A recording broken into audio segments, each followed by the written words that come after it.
Hello, good afternoon. My name is Fernanda Frankenberger. I'm here now to continue with the first Latin American Symposium on Sustainability. Now we'll have a keynote speech from Professor Ana Builes with the topic The Universidad Pontificia Bolivariana and its Road to Sustainable Education. Professor Ana Builes is a Master in Project Planning and Management, a Product Design Engineer, and is an Associate Professor at the Universidad Pontificia Bolivariana, Colombia. She is the Coordinator of Research and Postgraduate Studies from the Universidad Pontificia Bolivariana.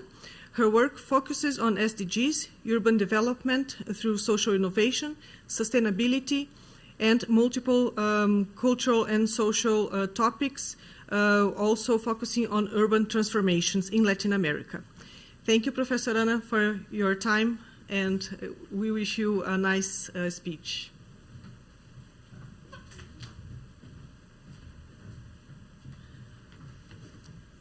Thank you, Fernanda.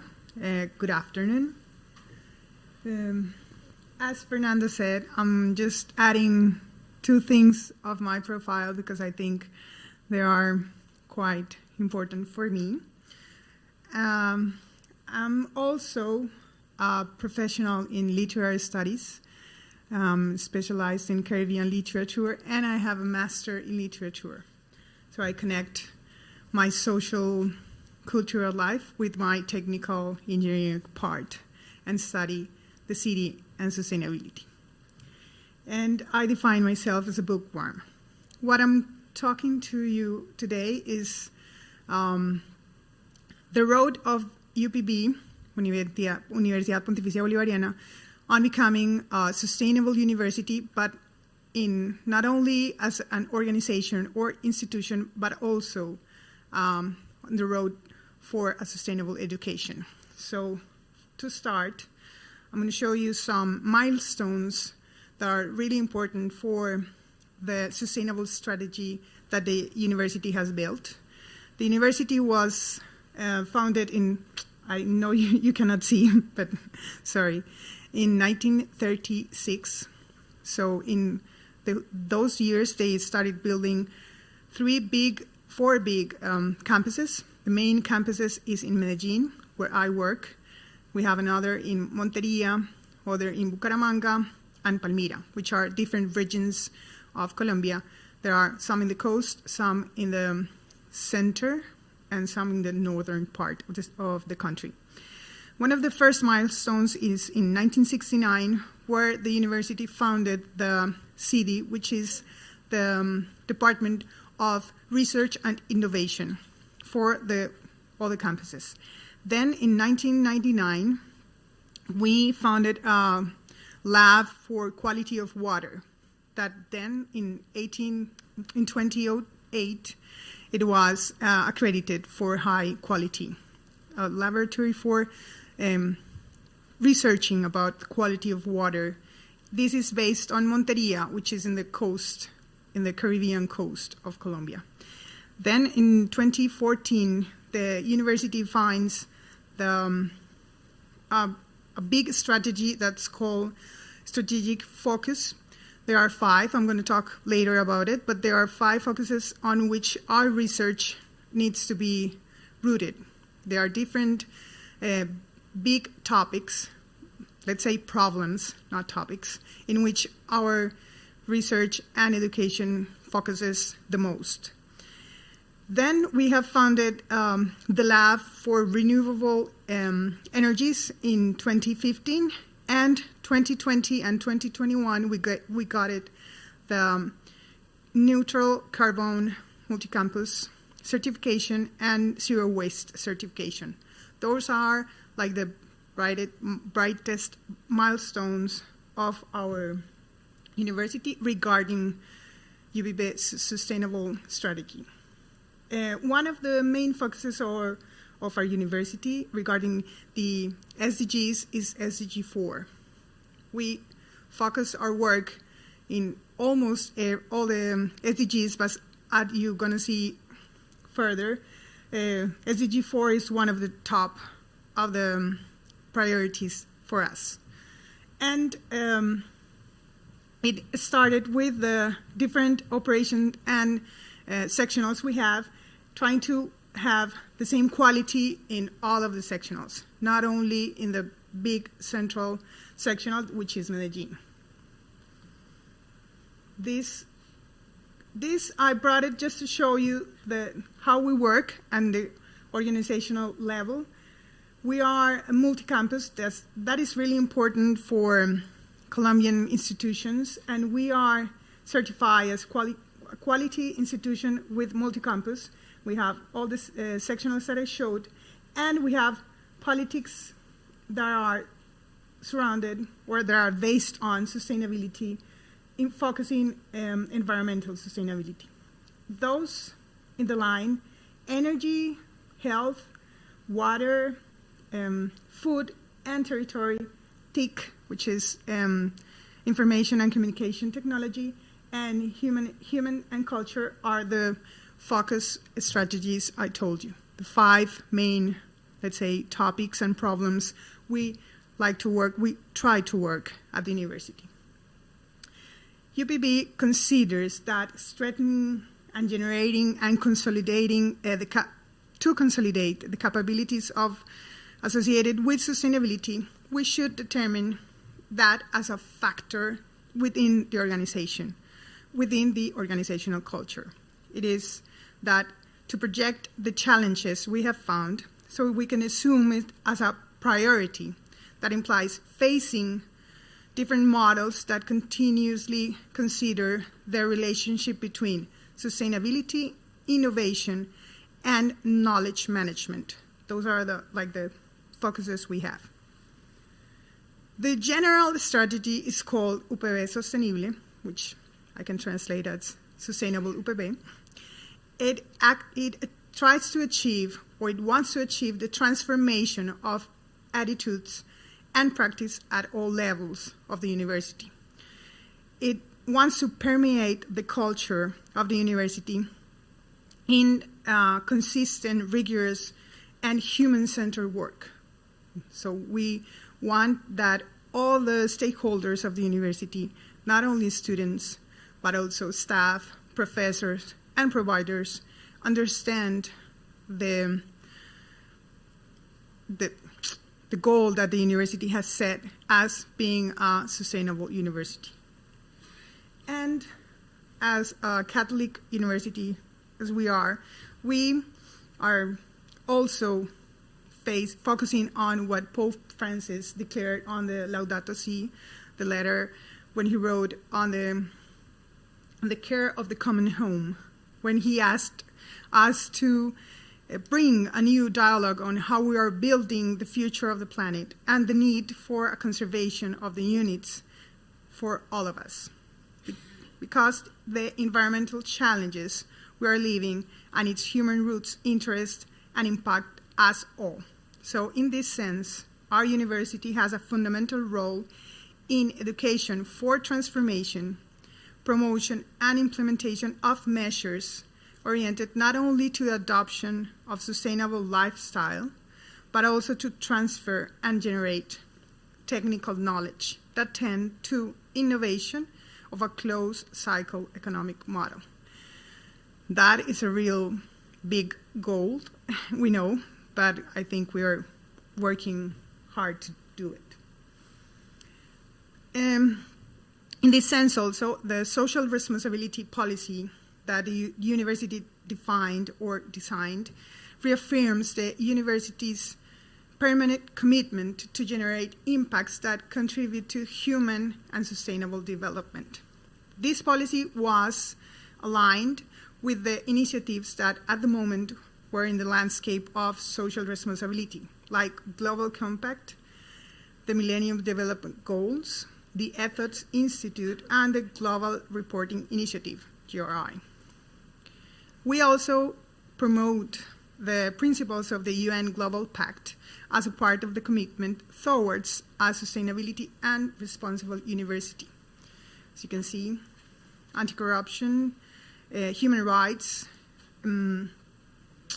labor relationships, and environment. Sorry.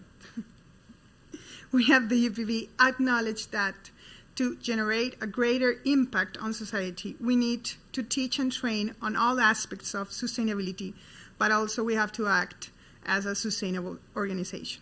That is why the university has been working on consolidating a university model based on research, innovation, social responsibility, and sustainability in all levels and involving all stakeholders. This last part is really important because we believe that if the information or the strategies are only in one of the levels of the university, then nothing really happens. No big changes become changes. So for us, it's very important to try to connect what every part of the stakeholders we have to think about sustainability. For that, we, with UPB Sostenible, it's a committee which I'm going to talk further, did a survey that is in the sustainability report of the UPB at 2021. You can see it in the website of our university. In these surveys, students, professors, and administrative staff answer a series of surveys and questions regarding SDGs and their beliefs on which of these objectives should be prioritized by this strategy. The students believe that SDGs 3, 4, 7, and 9 are the most important SDGs that we need to focus on working.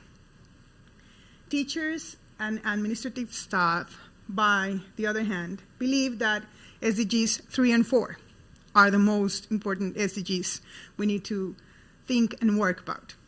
It is surprisingly that SDGs 6, 7, and 9 are quite low, and some of the SDGs appear not to even be in the minds of our stakeholders.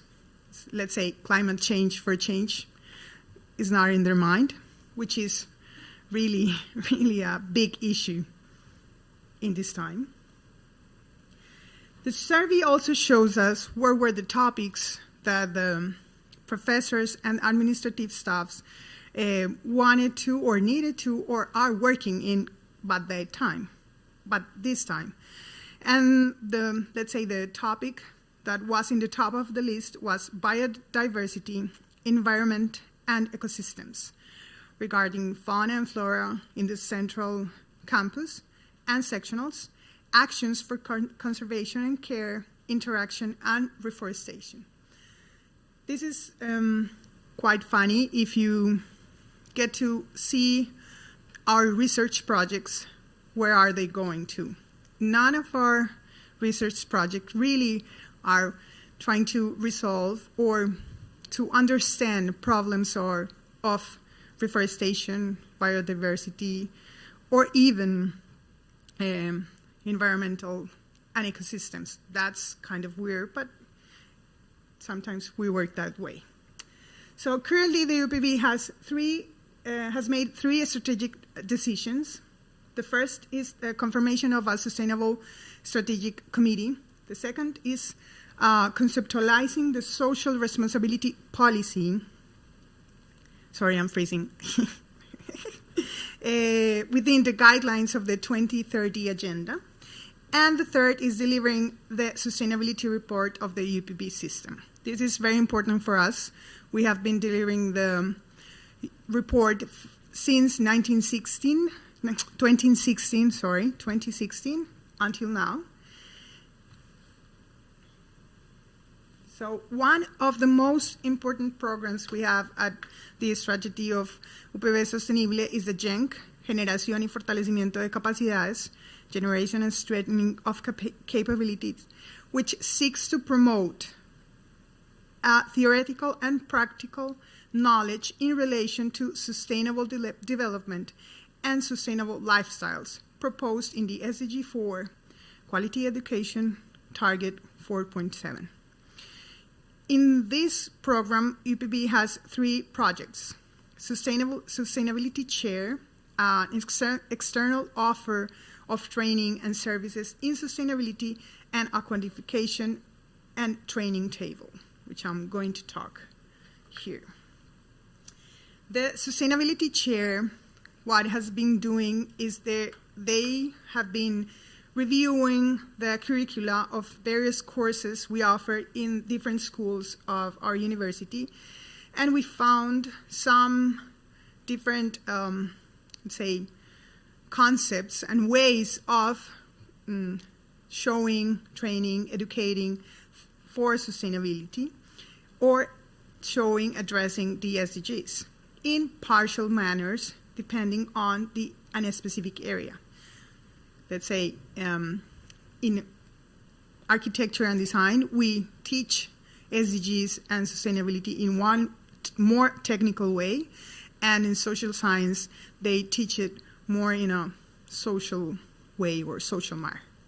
UPB, when they did this research, they created a course based on the axes defined on the UN in the 2030 Agenda: people, planet, prosperity, peace, and alliances, and also the strategic policy the university had, which what it declares is that the university has an emphasis on research and innovation for sustainability.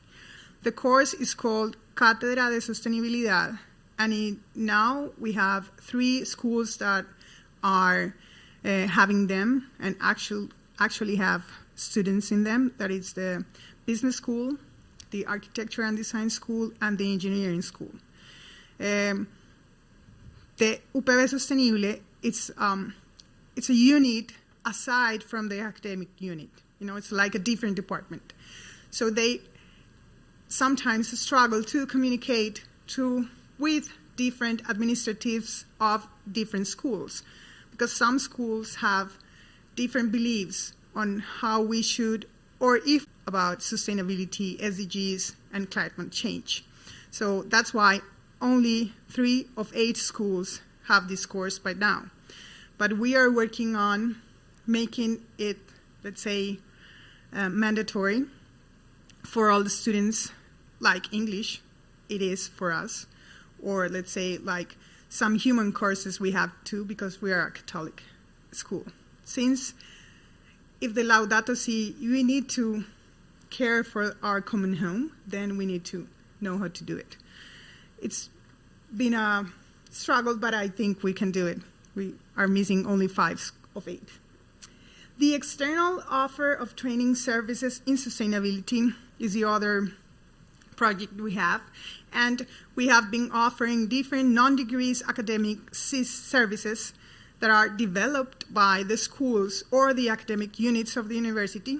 Those courses favor on updating and training for developing skills, abilities, and knowledge regarding sustainability and sustainable development. UPB Sostenible is now working with different research groups and university business units to consolidate a consulting service on environmental, social, and economic issues, which can offer services to public and private organizations. We have different courses that are, let's say, top of the art, and they are offered to different organizations and networks of business, and they have been working very good. We have also a program, we offer a portfolio of non-degrees. We can see like eco-innovation, circular economy, sustainable mobility plans. There's a program that we are liking very much that is been designed for retired employees and elder people, which is called La Casa de la Felicidad, and offers different courses, but its main objective is the common care, focusing on social and environmental care. This program has connected another stakeholder that the university had disconnected with, which are those who used to work for the university, the families of the the workers and the students of the university that also need to be related to. If you as a university want to connect, to have a network, to bring everybody to gather around your institution, you should think about all the stakeholders, including the retired people. This has been really nice program, really beautiful program, if I may say. They offer cultural, arts and crafts, spiritual courses, and everything. And the qualification table and training. Since the consolidation of the Strategic Committee on Sustainability, they have been working on the strengthening of capabilities, physical and human talent in sustainability that can generate external academic offer to reach different audience and develop research and consultancy. These, almost all the things that happen in this table are from research, like big research that have greater impact in different communities or different organizations in areas.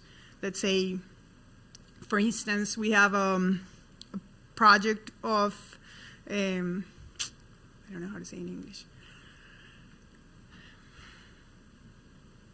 seguridad alimentaria, like food security. It's like for securing that all the communities have food in the future that comes, that is really connected with climate change.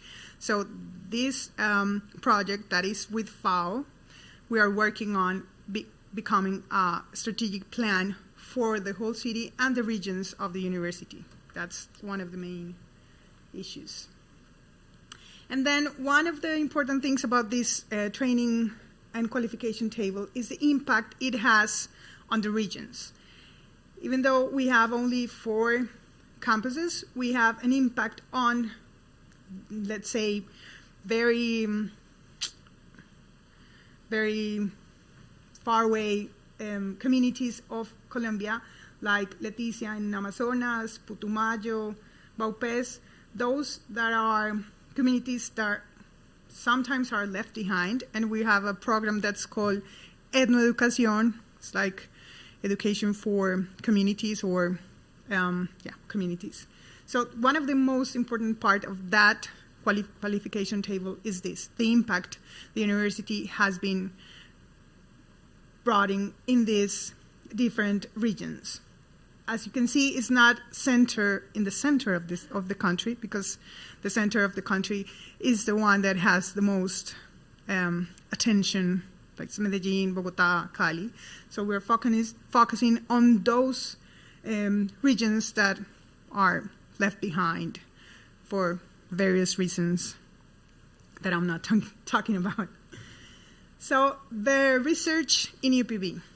This is very important part of the sustainable strategy. We have, as I've been telling you, 5 strategic focuses.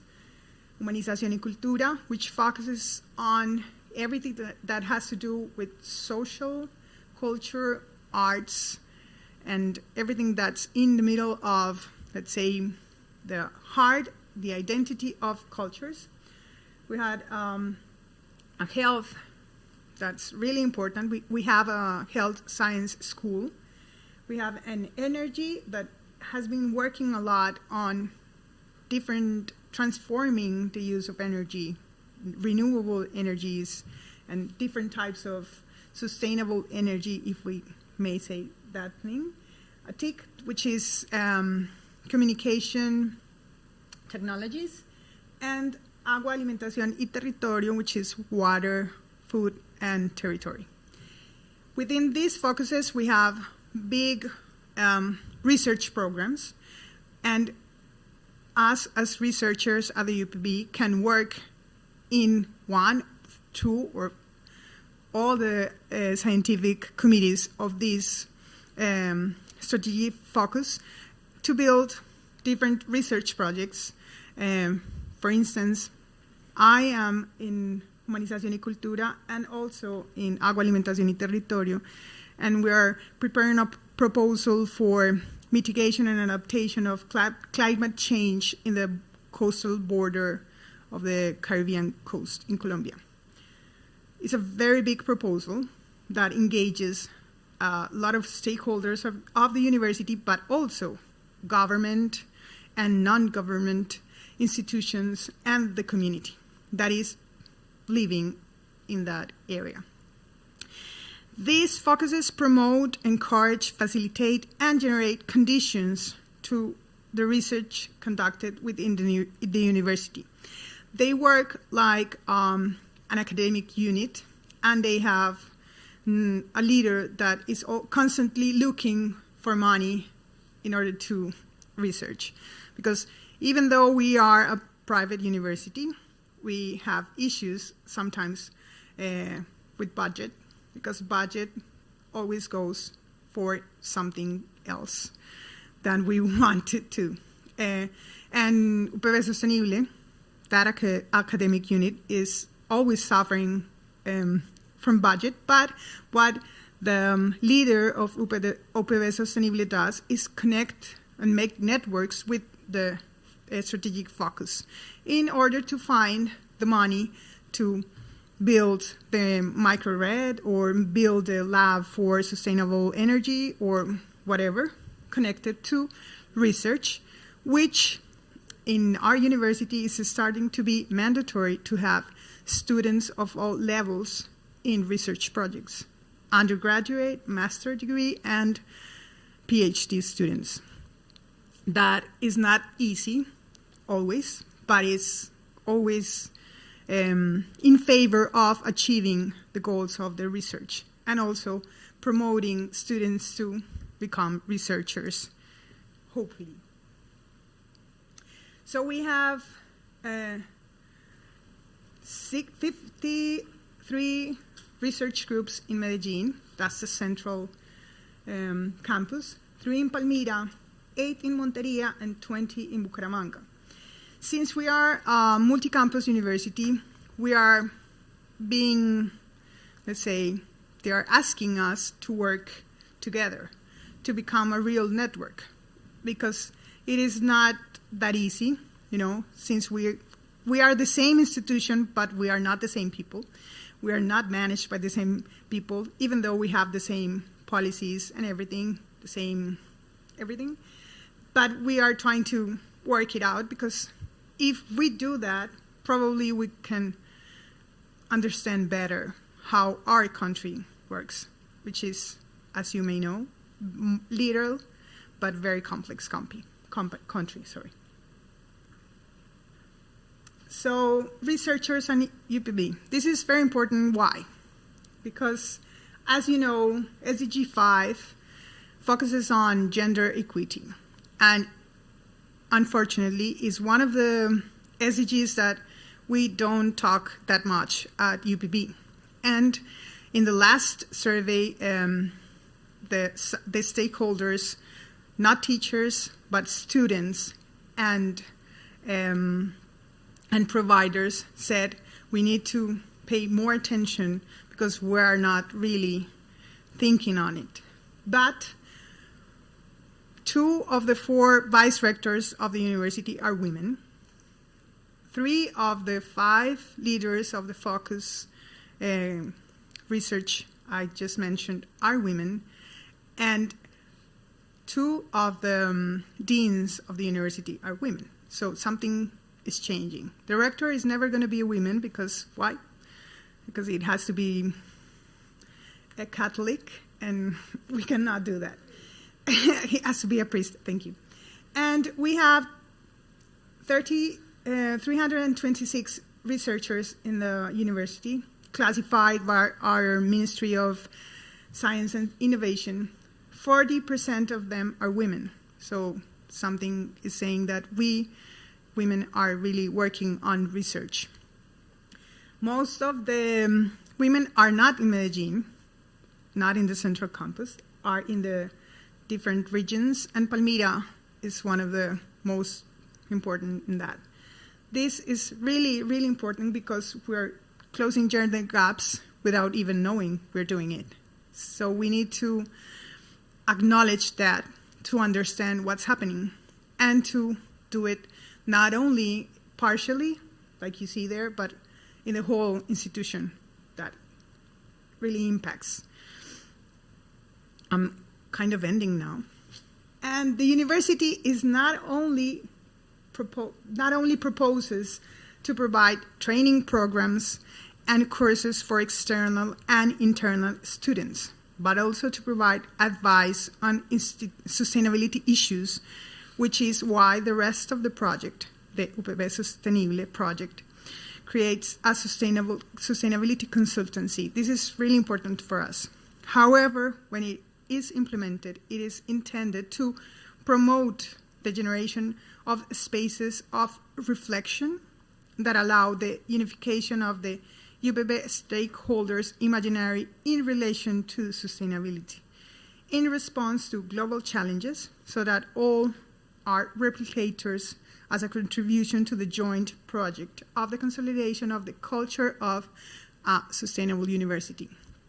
This is what we aim. It's a big challenge, really big challenge. And one of the biggest challenges because we have retractors inside our own institution. And not all of the retractors are old people, as everybody thinks. Young people are naive sometimes to believe that climate change is happening, that we need to understand how to live better together in equity and with social responsibility. So, thank you very much.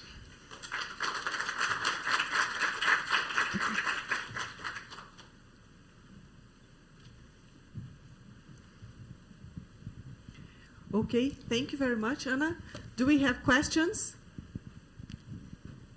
Thank you. It's not so questions, it's more of an advice. I think it would be very nice if you could look at what Monterrey Tech in Mexico has done in sustainability, Lofana, KU Leuven, and UPC in Barcelona. They've done a lot of great things, and you could really tap into their experiences in order to continue your journey in that sense. Yeah, we're actually working with KU Leuven, like benchmarking, if I may say, if I may use the expression, and also with Tech in Mexico. But the others, no. We're constantly looking with what are the other institutions around the world doing, but for us it's really important to first understand what we do and then try to pick best practices around the world to do it better, learn from their mistakes, and get their best work done in our way. Okay. More questions for Anna?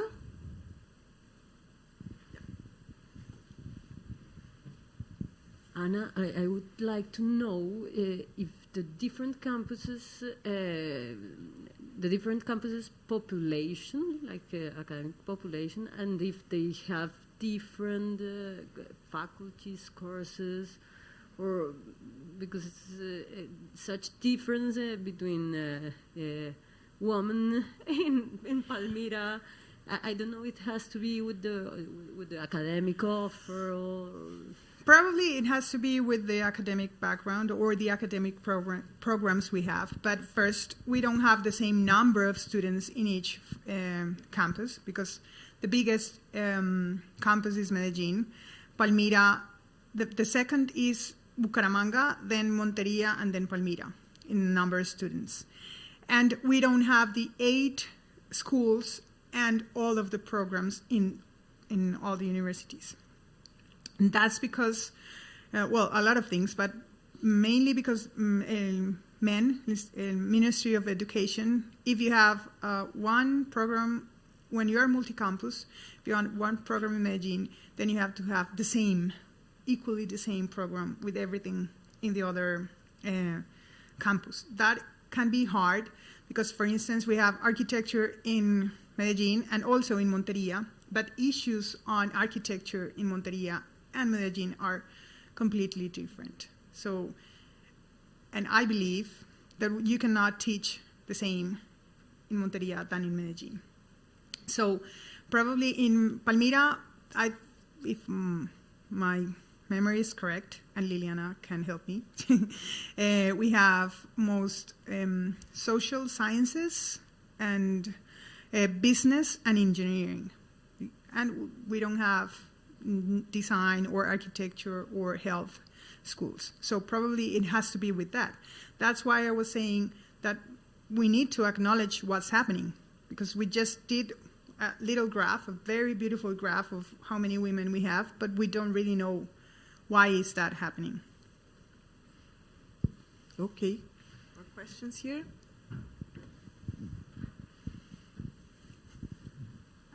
Hi, Anna. I was wondering to ask you, how is the engagement of the industry and the private sector? Because you said that you have different lines for research, so at certain point you depend on the participation of the private sector and the industry. Yes. And, in the Vice Rectory of Research, recently called like that. Before it was called the CD. It was a research unit. Now it's a Vice Rectory, so it's upper in the organization level. We have a unit for external connection with industries. And we have special research projects with industries, different type of industries, bigger and smaller. So, for instance, energy, TIC, and health are really connected with industries in different ways. We have like prototypes, produce prototypes, result of different research. So we have a big connection in Medellin, but also in the regions, especially in Monteria, with the agriculture industry in Monteria. So we work kind of hand by hand. There's a program called Universidad, Estado, Industria, University, Government, and Industry, that we managed to have a budget for different research. And the Ministry of Innovation and Science has budget for different proposals that called regalias. Regalias is the money every department gets for their production. So they leave certain percentage of the budget for projects that impact a region, and most of those projects are connected or need to be connected to industries, different kind of industries. Okay, thank you very much. So thank you, Ana, for your time. Thank you for your presentation. And now we will start with the workshop of Professor Rodrigo Lozano. I will make a short presentation for you, and then we'll get started.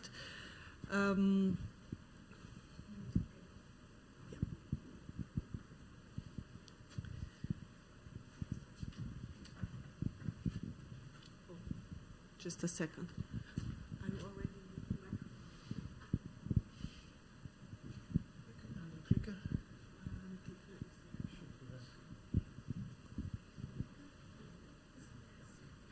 Is everybody freezing? Yes. Especially the ones over there, right? You're too far away from everybody. You need to get closer, but not too close to get COVID. Yep, okay. Yes, thank you.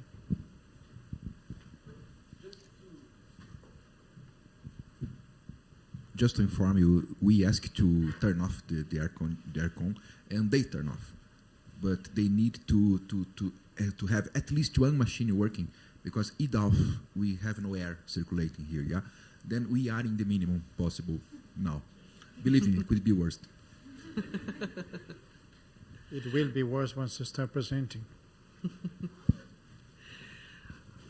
Okay, so now we will have the workshop with Professor Rodrigo Lozano about writing and publishing good quality scientific manuscripts. So we thank already Professor Rodrigo to this opportunity. And I will make a short presentation, maybe not so short because his curriculum is very large, but you'll see that he is worth it, the time and our experience here. So Rodrigo is a full professor of organizational sustainability at the University of Gävle, Sweden. He is especially chief editor in Frontiers in Organization Organizations for Sustainability. He's a visiting professor at Central University of Technology, Bloemfontein, South Africa. He was editor-in-chief for the Journal of Cleaner Production. He was previously assistant professor at the Copernicus Institute of Sustainable Development, Utrecht University, the Netherlands, and program leader of the BA Environment and Business at the Sustainability Research Institute, University of Leeds, UK. For over 20 years, Rodrigo has been working towards sustainability in NGOs, universities, and corporations. His projects have ranged from sustainability competences and pedagogical approaches, chemical leasing, indoor air quality and energy efficiency, to sustainability assessment and reporting, and to organizational change management. He has developed assessment tools such as GRASP, Staunch, and GAZU. It's just a short for the whole name. And Rodrigo holds a Bachelor in Chemical Engineering, graduated with honors from Monterrey Tech University, Mexico, Master in Environmental Management and Policy from the International Institute for Industrial Environmental Economics at Lund University, Sweden, and a PhD on Organizational Change Management for Corporate Sustainability at Cardiff University, Cardiff, UK. Rodrigo is also the Managing Director of Organizational Sustainability Ltd. So thank you very much, Rodrigo, for your time. Have a nice workshop. Thank you. Whenever somebody's reading my CV, I start falling asleep. Yeah. And that's the short version. You don't want to hear the long version. I was giving a presentation in Mexico some years ago, and the guy started reading line by line by line by line, like, come on, we don't have all day. So after that short presentation, thanks a lot again for inviting me. I'm going to be standing here because I find it much more comfortable. I can feel like I'm part of the people and not up there, because then I feel like a blinded bat. So what gives me the right to talk to you about these things? Just because the professor Tostado invited me, right? Well, I've been an editor for several journals. I've edited somewhere in the region of 15,000 manuscripts. I reviewed hundreds of manuscripts, and I've published around 85 manuscripts, which you might say, oh, it's not that much. Well, it depends on where you are. I mean, if you're as old as I am, it's pretty low. I was born in 1432, by the way. But what I want to do whenever I write a paper is not just write another paper. I'm looking for quality when I'm an author. When I'm a reviewer, I'm looking for quality. When I'm an editor, I'm looking for quality. So all of the presentation about today is not about just writing another paper. We have way too many papers. I'm tired as an editor, reviewer, and as an author of reading yet another paper. I want to read papers that really excite me. And I'm inviting all of you to write those papers, not just another paper. If you're going to write another paper, don't send it to me. So, in a publishing context, about 7 years ago was the 350th anniversary when we started publishing academic papers. Just for your information, peer-reviewed papers started somewhere around the 30s and 40s. So all the papers that Sir Isaac Newton published and Einstein published were not peer-reviewed. There are still some papers that are being not peer-reviewed. But most of the papers are now being peer-reviewed. And you're all aware of what peer review means.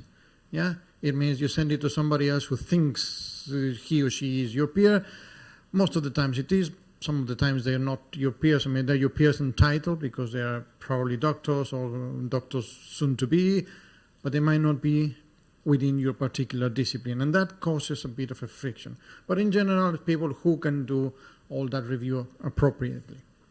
There are over 7 million researchers around the world drawing out a combined research and development spend of over $1,000 billion. And that was in 11 years ago. And that's been a huge increase. And more, every year we have more researchers and we want more papers. Because if you don't get a paper, you will not get your PhD. In Europe, it ranges between 3 and 5 papers that you need to publish, depending on the university. And that's to get your PhD. And then you need to get a few more papers to become an associate professor, assistant professor, tenure track. And then you need to get your tenure. And then you need to get your associate professor. And then you need to get your professor, and blah, blah, blah. And if you're in Germany, Austria, Switzerland, and I can't remember which other one, you need to have your habilitation. That means that you are a proper academic doctor. So you have to write papers, right? There were about 25,400 active scholarly peer-reviewed journals in early 2009, and that's, I think, we've gone to more, about 40,000. So there's a lot of journals around. And when it comes to sustainability, in my career, it's gone from, for example, the Journal of Clean Production, Life Cycle Assessment, Resources Conservation and Recycling, which were the three main ones about 15 years ago, to right now just Google it. And you'll get so many papers about sustainability issues, sustainable development, world resources, natural resources, and all of those things. So we have a lot of outputs over there that we can use. Which ones are the good ones? Well, it really depends. By the way, one of the best papers in corporate sustainability was sent to what you can call a second-class journal because no other first-class journal would publish it, and it's been cited more than 2,000 times. Delic and Hawkett's paper, 2002. In 2008, we had 218 countries produce 1.5 million papers. 1.5 million papers. How many of those papers have you read the last week? There's a lot of knowledge out there. And one of the things that I've seen in many conferences, in many papers, is that we reinvent the wheel over and over again. And we don't make it round. We make it either triangular or square. We must read what is happening around. We really need to build upon what other people have been writing about. The average acceptance rate of papers is about 50%. So if you take 2008, there were 3 million papers being sent to journals, 50% being rejected. Right now, it's a lot more than that. And it's about 50% depending on the journal. Some journals have a very strict policy of 90% rejection rate. Some are a bit more, it depends on the quality. The one that Professor Rotato and I work, it's on quality. Your paper is good, you have a good idea, we're going to try to help you to publish that paper. We don't have that 90% rejection rate. I'm totally against that.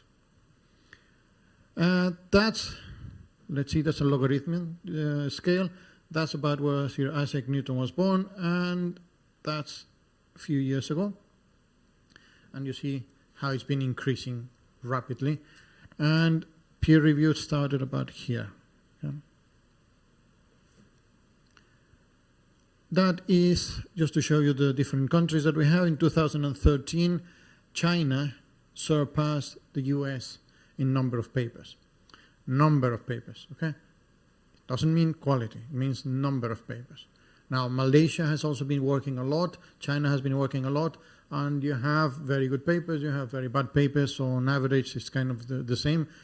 But what is important is that you have to think about that quality. Brazil is up here, which is, I think, this one. Okay. Now, the question is, are Latin American researchers really worse than European researchers? That's a question to you. Are you worse than European researchers? No. I wouldn't say you're better. You're different. Maybe. But you need to really get to know the rules of the game, because it is a game, in order to play it better, in order to publish better papers.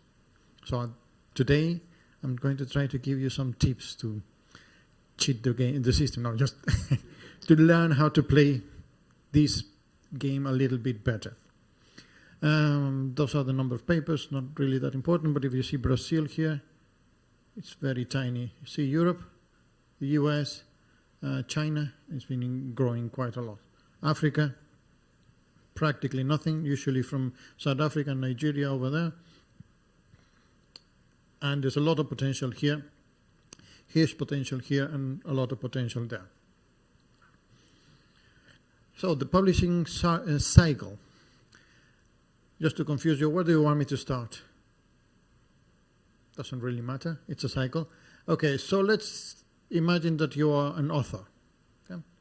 You send your paper to the editor sends it to the peer review process, to the referees send it to the editor sends it to you, blah, blah, blah, blah, blah. A few to and fro, and then everybody's happy. So the editor says yes, because the referees said yes. They send it to the editorial office of the journal, then you send it to the publisher contacts you about the proofing.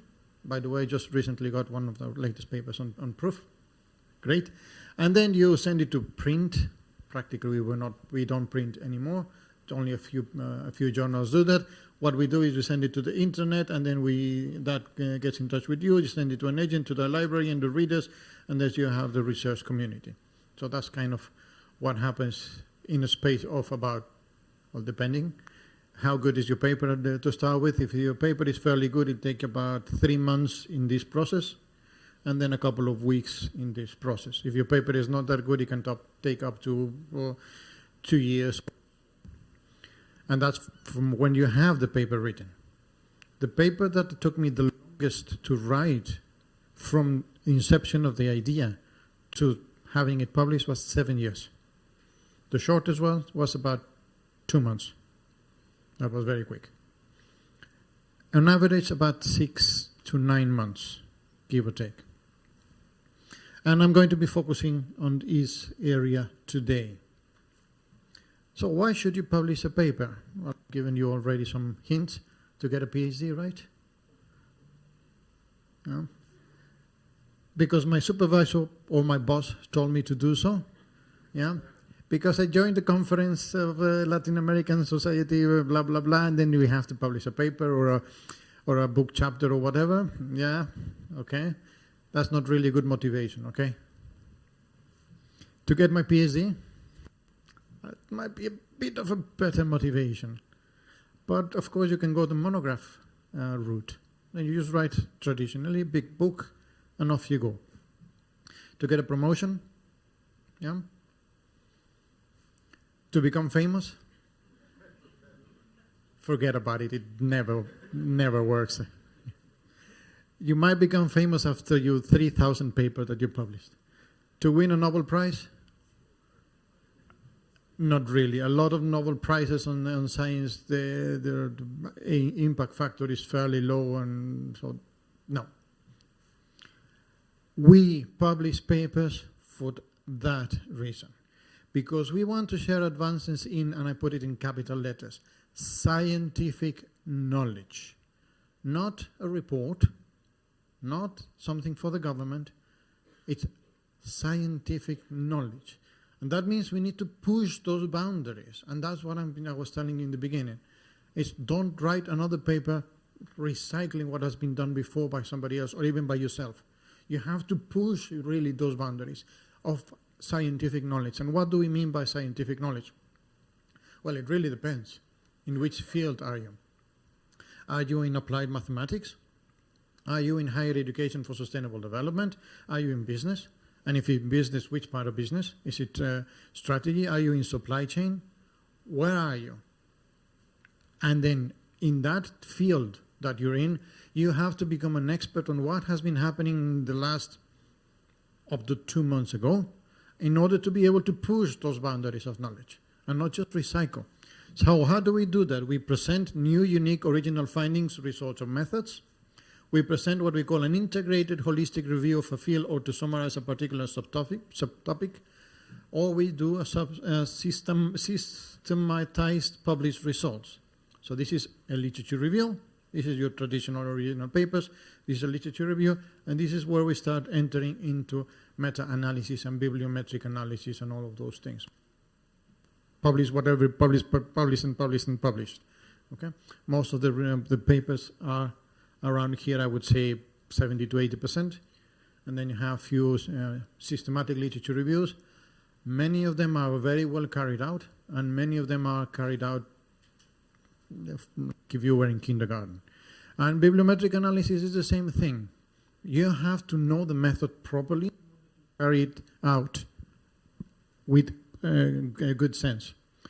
So this is what we call the publish or perish driver, or what I call the circle of academic death. So you start there. We are all scientists, right? Or we want to be scientists. And then you get your journal publication. Yeah, great. A couple of years to get your journal publication. Then you apply for funding. You get your grant writing. And then from that you send it to the funding bodies, and you get a lot of rejections over there.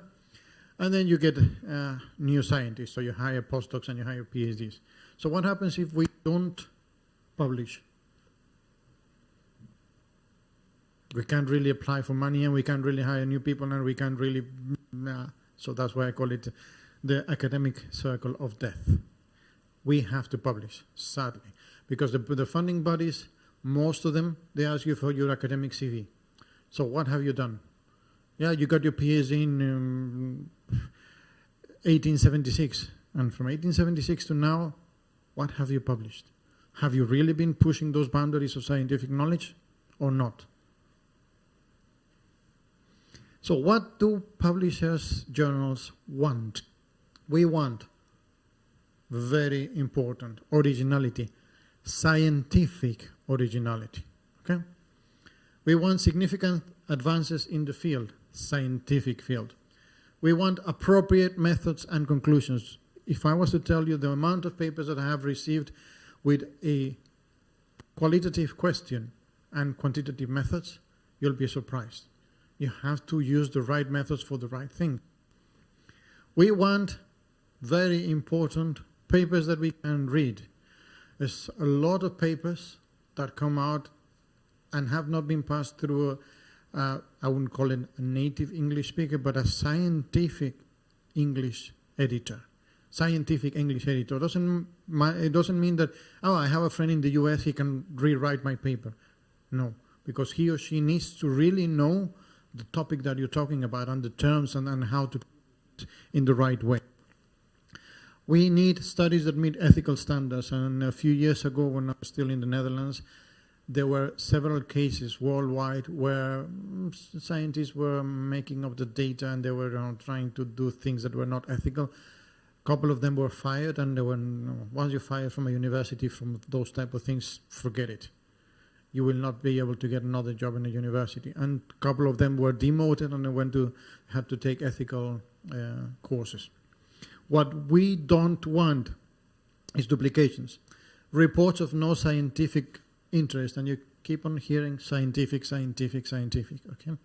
Work that is out of date. Inappropriate methods or conclusions are studies with insufficient data. That's what we don't want. So if you send us a paper like that and we reject it, reject, it could be because of many of those reasons. Another reason is that it doesn't really fit the scope of the journal. Okay? That's another valid reason. Questions.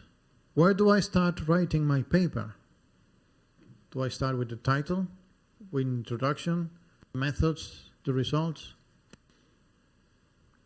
Where? What do I need to do before I begin writing my paper? And the answer, the more I give this workshop, tends to be drink a cup of coffee. Wake up. Yeah. How do I properly develop my article? How can I ensure that I am using proper manuscript language? Do you have any answers to those questions? No? I'll give you some hints. On the first one, it depends on the paper. I started writing papers from the conclusions, and then I wrote the other parts. I started writing some in the methods and results. I started some with the title, some with the abstract. So it really depends on the paper. What you must, and I repeat, you must ensure is that at the end, all the sections in the paper have to be complete, and they have to be connected. So it doesn't matter where you start, but everything has to be there. Yeah?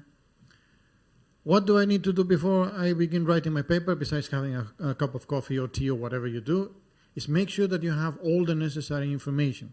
So make sure that your data is properly collected, whether it's qualitative data or quantitative data, that your methods are the right ones, that you have carried out a proper literature review, and that you're being critical with that literature review. Okay? That's very important. How do I properly develop my article? You come to one of my workshops and then I give you some tips. And how do I ensure that I'm using a proper manuscript language? Well, I'll give you some tips, but also try to get a scientific English editor. Are you ready to publish? Are you ready to rumble? You could be presenting new original findings on research. I've already mentioned these ones. And conferences like this are really great to test what you do. So you bring in a new idea, and then we, the older people, come and tell you, well, have you considered this and this and this? Have you seen this and this and this, the paper or this university or this and that? Oh, no, I haven't. Okay, now you get in touch with people who can guide you, who can provide you with some advice. So don't be afraid to talk to us, the old guard, old Napoleonic guard. Make sure that your manuscript contributes to scientific knowledge. And if you see, that's a little bit bigger font than the other ones.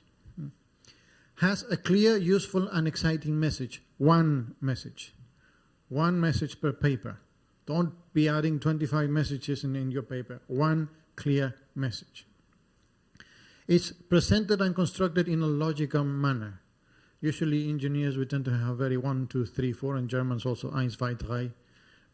But social scientists tend to blah, blah, and the same as political scientists. And I have a PhD now who's a political scientist, and I've been trying to get him in line.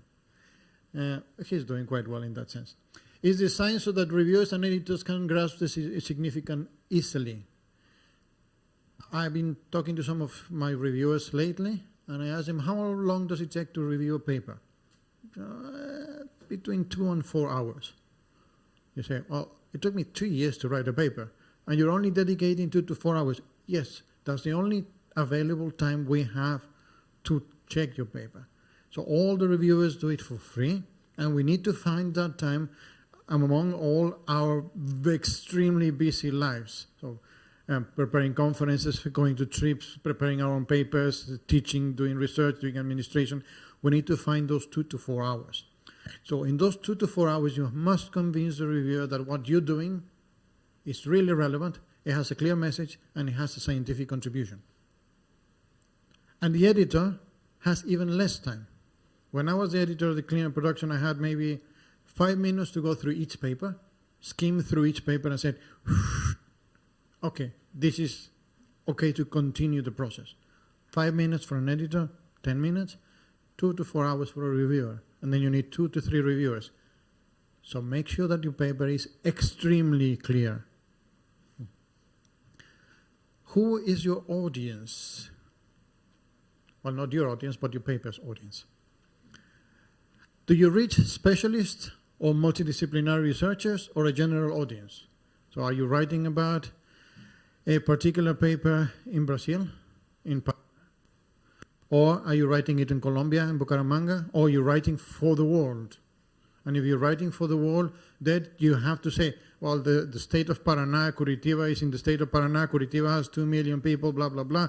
And from that on, if you're writing it for a very local journal, you don't need to explain all of those things. But if it's for the world, you need to explain those things.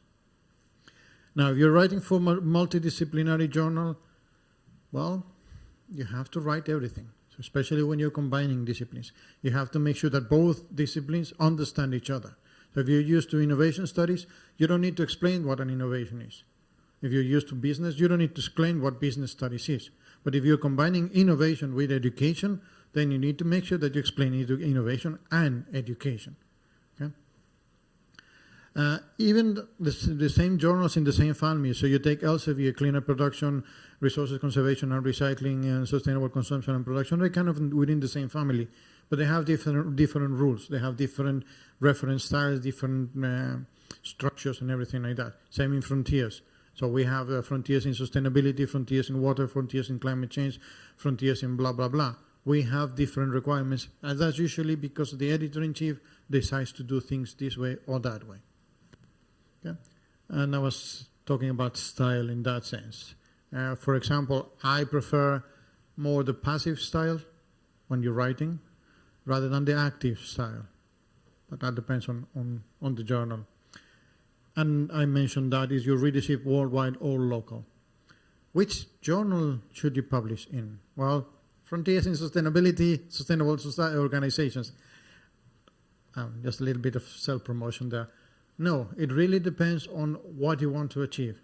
So, for example, open access journals like Frontiers in Sustainability, they're very nice because anybody can access them anywhere. So you go to Starbucks outside of campus, you can get a paper.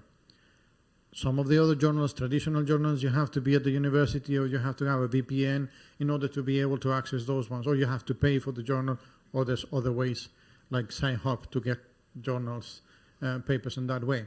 So which one do you want? Also, do you need a Q1, Q2, Q3 for your promotion, yes or no?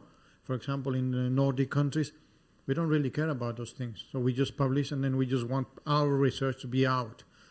But in other countries like Brazil, Spain, Italy, Colombia, you have to have certain quality or quasi-quality or whatever, because it's recognized by somebody in the Ministry of Education or the university or whatever. Okay, so you need to know which are the journals that are accepted.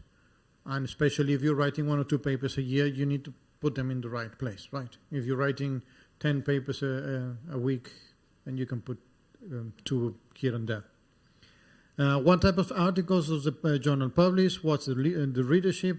What are the current hot topics in the journal? So I can tell you right now, in sustainability, circular economy is still a hot topic. Education for sustainable development is still a hot topic. Eco-design is not. Life cycle assessment is still a hot topic. So just to give you an idea on what it is. Industrial ecology, which is fairly similar to circular economy, fairly similar, is not a hot topic anymore. How do you know that? Well, because I've been doing this for a long time. Don't gamble by scattering your manuscript to too many journals. What that means is don't send your journal, your paper to 2 or 3 journals at the same time. Send it to the one you want. If they reject it, you send it to another one. I've been in cases where I get an editor from another journal saying, "Oh, I just received this one. I think you received the same paper." What happens is we both reject it. We both reject the paper because it's not really ethical. So send it. They don't like it, they'll reject it. Now, don't wait 3 years for your paper to be rejected. In a couple of months, if they haven't answered, just contact them 3 months. It's usually the rule of thumb. Contact them and say, "What's happening with my paper?" "Oh, we don't want it." "Okay, fine." So you wasted 3 months. Okay. Don't wait 3 years. We have several types of manuscripts, and there's a very, very long list, so I'm giving you a summary of those ones. We have conference papers, right? Yeah. We have what we call short communications letters, full articles, review papers. Is your paper here, or here, or here, or here? If you don't know, you can ask your colleagues, you can ask your supervisor, and conferences are usually very good. You want to change here? Okay, what is a conference paper? Well, I'm telling you things that you already know, right? You're in a conference. It's excellent for disseminating early or in-progress research findings because you get immediate feedback, really immediate. One of the worst mistakes you can make is go to a conference, get feedback, and don't write it. You'll forget it, and then you cannot really improve your paper. Especially if you are an early PhD or an early career researcher, bring a notepad.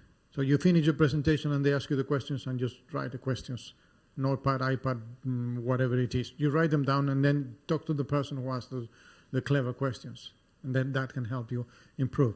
They're usually about 5 to 10 pages, 3 figures, 15 to 20 references, but this is just indicative. It's not really, it has to be like that. It's indicative. Sometimes they're a bit longer, sometimes they're a bit shorter, especially if you for a book like you're preparing them might be longer, and then the references 40 to 50 give or take for the book. You draft and submit the conference, the paper to the conference organizers. It goes through somehow peer review. Then they may tell you, "Yeah, welcome to a conference in Curitiba, 2023, right? No, 2023 is in Ferrara, hopefully." And it's a great way to start an academic career. When you're a bit ancient as I am, we go to conferences not so much to get the feedback, but more to promote what we're doing and say, oh, this is our latest paper, this is what we've been doing. What we do with short communications, and they include, for example, book reviews, the letters to the editor, or Professor Lozano wrote a paper and I completely disagree with it, so I say, oh, he didn't do a proper job in describing what circular economy is, and then you start an academic debate in that sense. They are much shorter than full articles, so they range from about 1,000 to 3,500 words. 5 to 40 references, 2 to 4 figures, sometimes no figures, but they have to have references, okay? I've received papers with full original research papers with 5 references, and 4 of them they were from the authors, and the other one was from Wikipedia. Perfect, right? That includes also book reviews, as I mentioned. This is what everybody's trying to get, the full papers, the original research papers. And there's a standard for disseminating completed research findings, typically 5,000 to 8,500. If you pass 8,500 words, it becomes rather tedious to read. Sometimes you can get a paper out of 4,000 words, which is quite nice. It's bum, bum, bum, bum. But too long, it's really tiring and people don't really like them. 40 or more references, draft and submit the paper to the appropriate journal, and I've shown you the to and from. And it's the best way to build your academic career. Then we have the review papers, and those include systematic literature reviews, bibliometric analysis, etc., etc. They are critical synthesis of a specific topic. They require quite a lot of skill, because you need to know what you're doing. And I've seen some of my colleagues asking their PhD students in the first year, do a systematic literature review, and you're like, how do I do this? You still haven't got your methods courses, you haven't passed your methods courses, and you haven't done all those things. Then they just drop you in the middle of the swimming pool and you don't know how to swim. So these are rather tricky in that sense. They go from 9,000 to 13,000. I've seen some of 15,000 words because it's really comprehensive what you want to do. And the number of references, 50 to 250, 300. And if it's a bibliometric analysis, it can go on the thousands of references in that sense. It's a good way to consolidate a scientific research career. And as I said, you need some experience in order to fill this type of papers. Sorry for the self-promotion over there. But if you're interested in corporate sustainability and you like theories, that's a very nice paper. That's the one that took me 7 years to write. So it should be worth every single minute of the time that we spent writing it. So are you ready to publish? What type of manuscript? Choose the target journal, check the guide for authors, and that's it for today. Oh, no, sorry. We still have a few more hours to go. Consult the guide for authors, but also consult the platform. Because it has happened to me many times that I go to the guide for authors and they ask you, oh, you have to remove the figures and put them in another file, and then you do that. You spend the whole afternoon trying to do that, and when you go to the platform, they tell you, no, they have to be embedded in that. And so read the guide for authors, but also try to submit the paper and see what happens. We hate wasting our time. All our editors, we have very limited time. We hate wasting it. So when you send us a paper that is full of track changes and full of error reference not found or with comments from your other authors, we're like, come on, show us a little bit of respect. Now we come to the more interesting part. What is research? Well, according to one of my favorite books, the Oxford English Dictionary, it says, it's a search or investigation undertaken to discover facts and reach new conclusions by the critical study of a subject or by the course of scientific inquiry. Key words: new conclusion, critical study. Okay. New and critical. So it's not just he said, she said. No. What do I mean from that? According to Albans and Georgi, research is to see what everybody else has seen and to think what nobody else has thought. And according to Sarah Neale Hurston, Research is formalized curiosity. It is poking and prying with a purpose. So I'm curious about this, I'm curious about that. In 2010, I was very curious about creativity. Where does it come from and where does it take you? Does it come from the heavens? Does it come from inside? How does it work? So I started writing a paper about creativity and organizational learning, and then it was published in 2011. It just came out with 2014 because they couldn't find a volume to put that one. But I was very curious about curiosity and about creativity. And then I thought, okay, let's write a paper about that. And I'm curious about a lot of things. So what makes you curious? What are you curious about? Research is creating new knowledge, according to Neil Armstrong and according to Werner von Braun. He was working in NASA, by the way. Research is what I'm doing when I don't know what I'm doing. And I don't know if it has happened to some of you, but you're in the middle of a shower, you're like, oh, yeah. And then you're like, idea, towel, go and write the idea. Always write the idea. Because ideas and creativity are absolutely jealous. I mean, they're the most jealous of things you can ever imagine. If you don't write them down at that moment, they go away and they never come back. They never, ever come back. Okay? And you force yourself out, what was I thinking? Don't do it when you're drunk, by the way. That's a different type of creativity. So, the outline, writing a quality paper, preparations, article construction, language, technical details, revision, ethical conclusions, ethical issues and conclusions getting accepted. So that's what we're going to be looking at it today. I know that we have a break in about 20 odd minutes, give or take.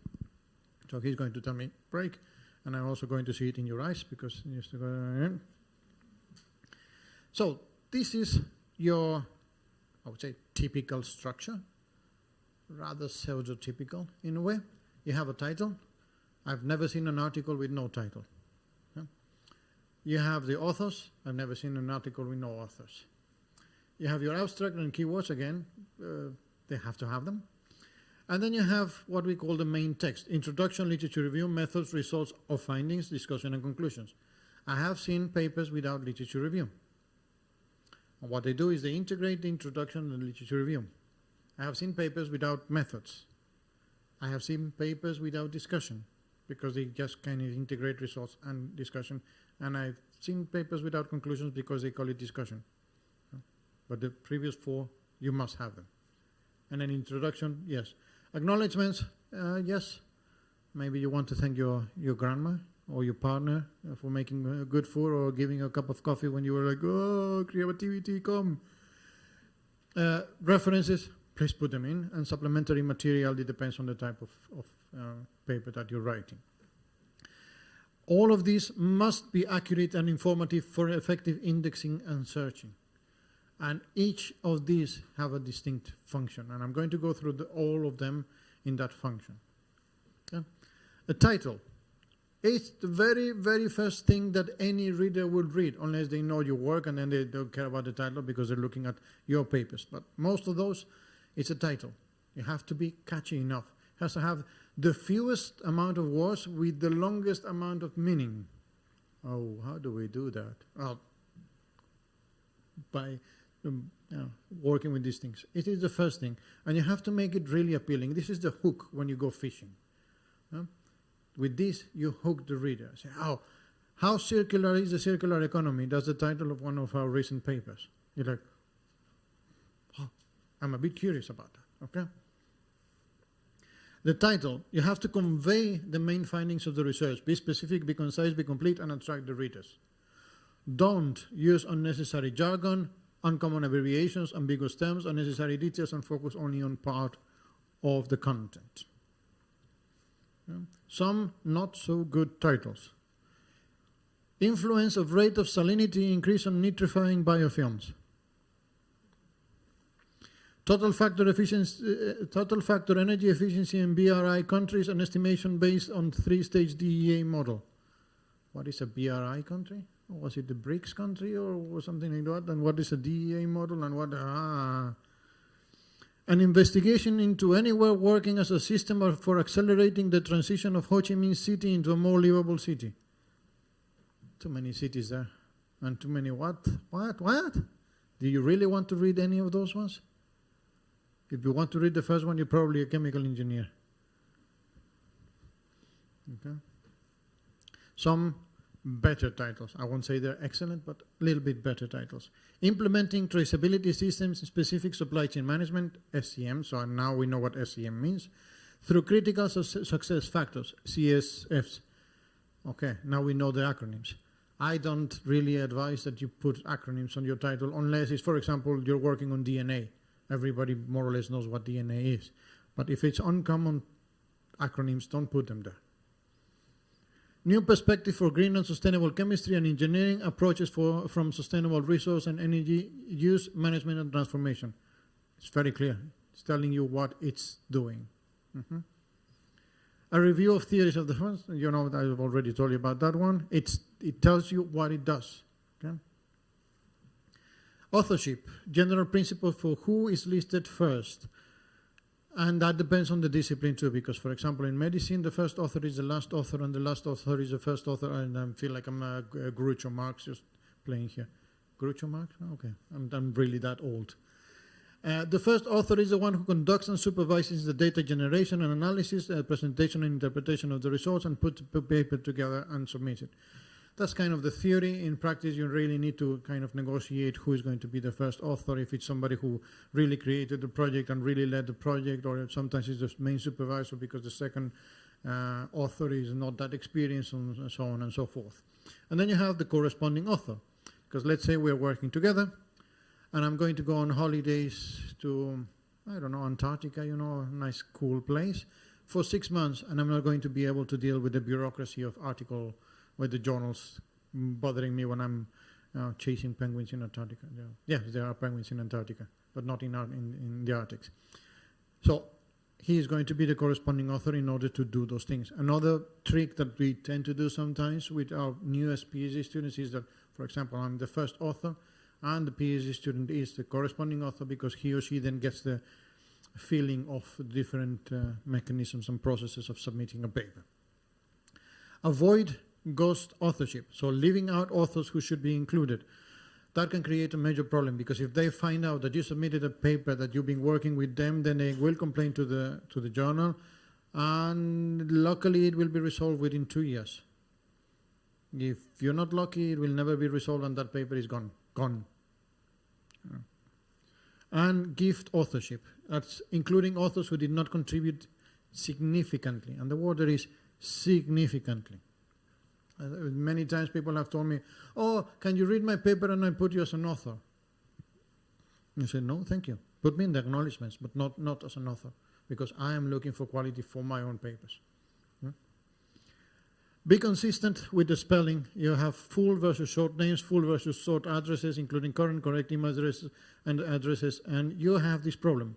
In Spain, Latin America, except Brazil, we have the problems of Perez Garcia, Perez/Garcia, Perez without the accent, and here you have so many last names, and then is the last name, or the first last name, or the second last name, and blah, blah, blah.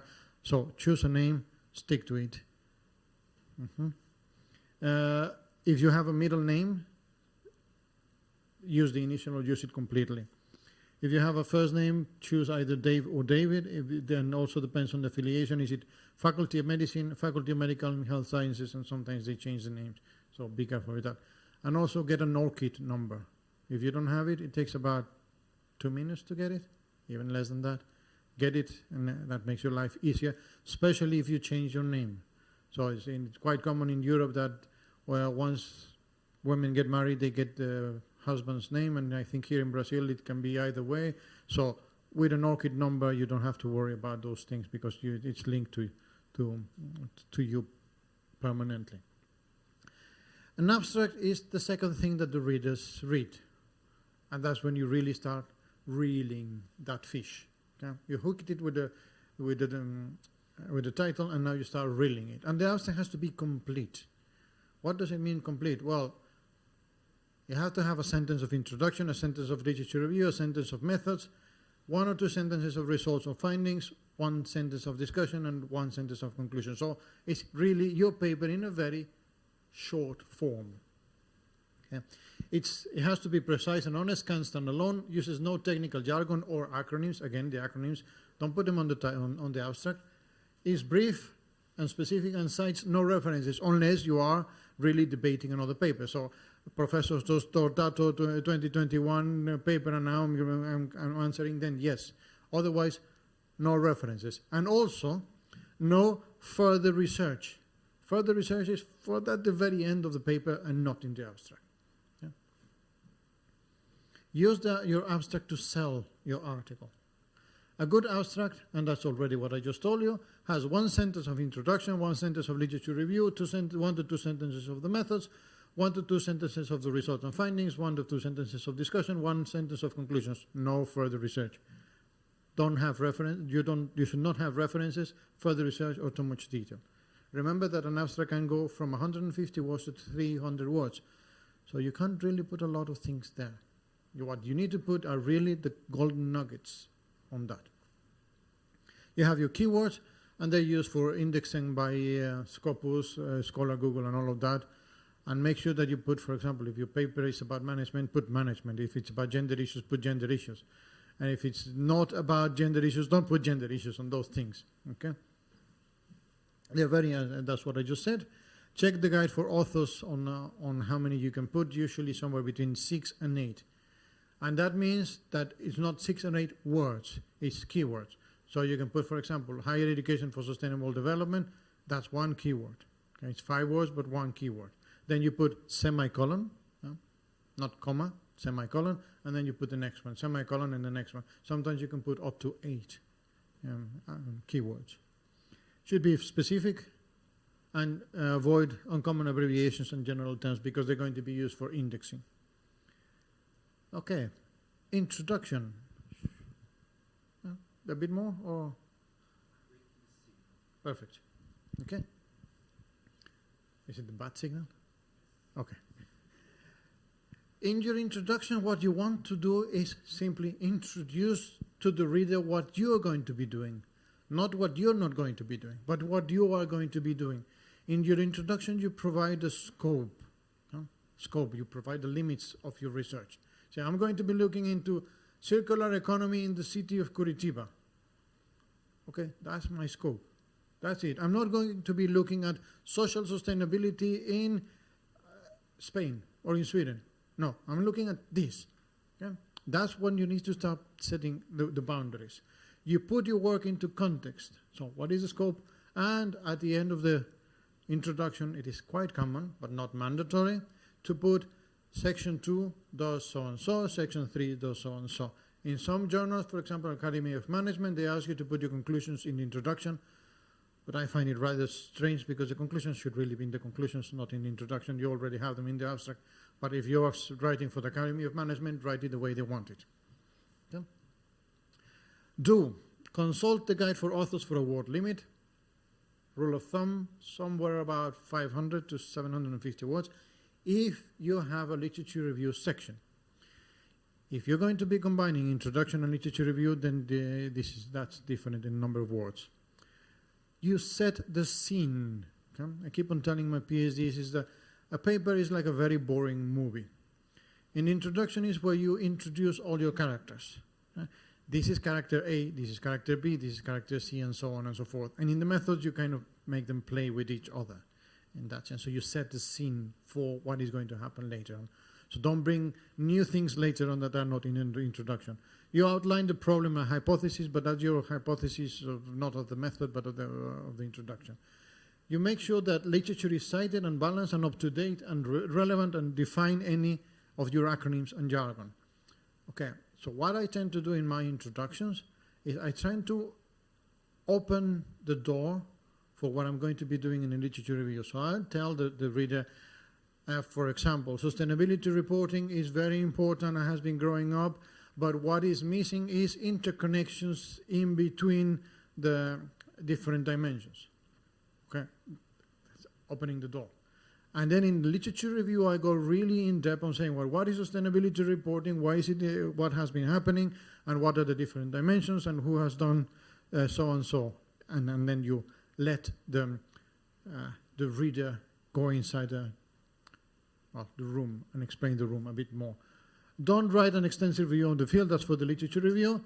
Don't disproportionately cite your own work, work of colleagues, or work that only supports your finding. Remember, you have to be balanced, okay? You have to be critical, pro and against. Don't describe your methods, resource, or conclusions, because you have other sections later on to do all that. And don't overuse terms like novel and for the first time. Okay? And that is for the introduction. So you're introducing, you're presenting, you're opening that door. And then you have your literature review, but that's probably and most useful after coffee. Right? And I know you're all very excited, but you need to put some sugar in your brain and some warm in your belly so you can listen to me a little bit more. So at what time we come back? 20 minutes? Yep. Let's go.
We all ready? Caffeinated? Yeah, full of sugar in your brain? Yes. Okay, great. So let's continue. So we stopped at the introduction, and now we have the literature review. As I said, in introduction, you just open the door and you welcome your reader, your guest, to your living room, and then you need to explain what it is. When you open the door, you kind of have a peek preview of what you're going to be seeing. Oh, please come to my living room, your literature review. And here's where you really explain a lot of what is going to be happening. You want to explain the theories that you're using. Okay? So this is where you're going to be doing all that. You build upon previous research, it is to say what other authors have written about it. And that means that you really need to have a balance of old literature, and old could be 5 years, 10 years or so, but you also have to have new literature. So 2020, 2021, 2022, depending on how new is your topic. So you need to balance those ones. And you try to provide an evolution. So you don't start by saying 2022 and then we go back to 1985 and then you go back. No, you try to provide an evolution of the topic.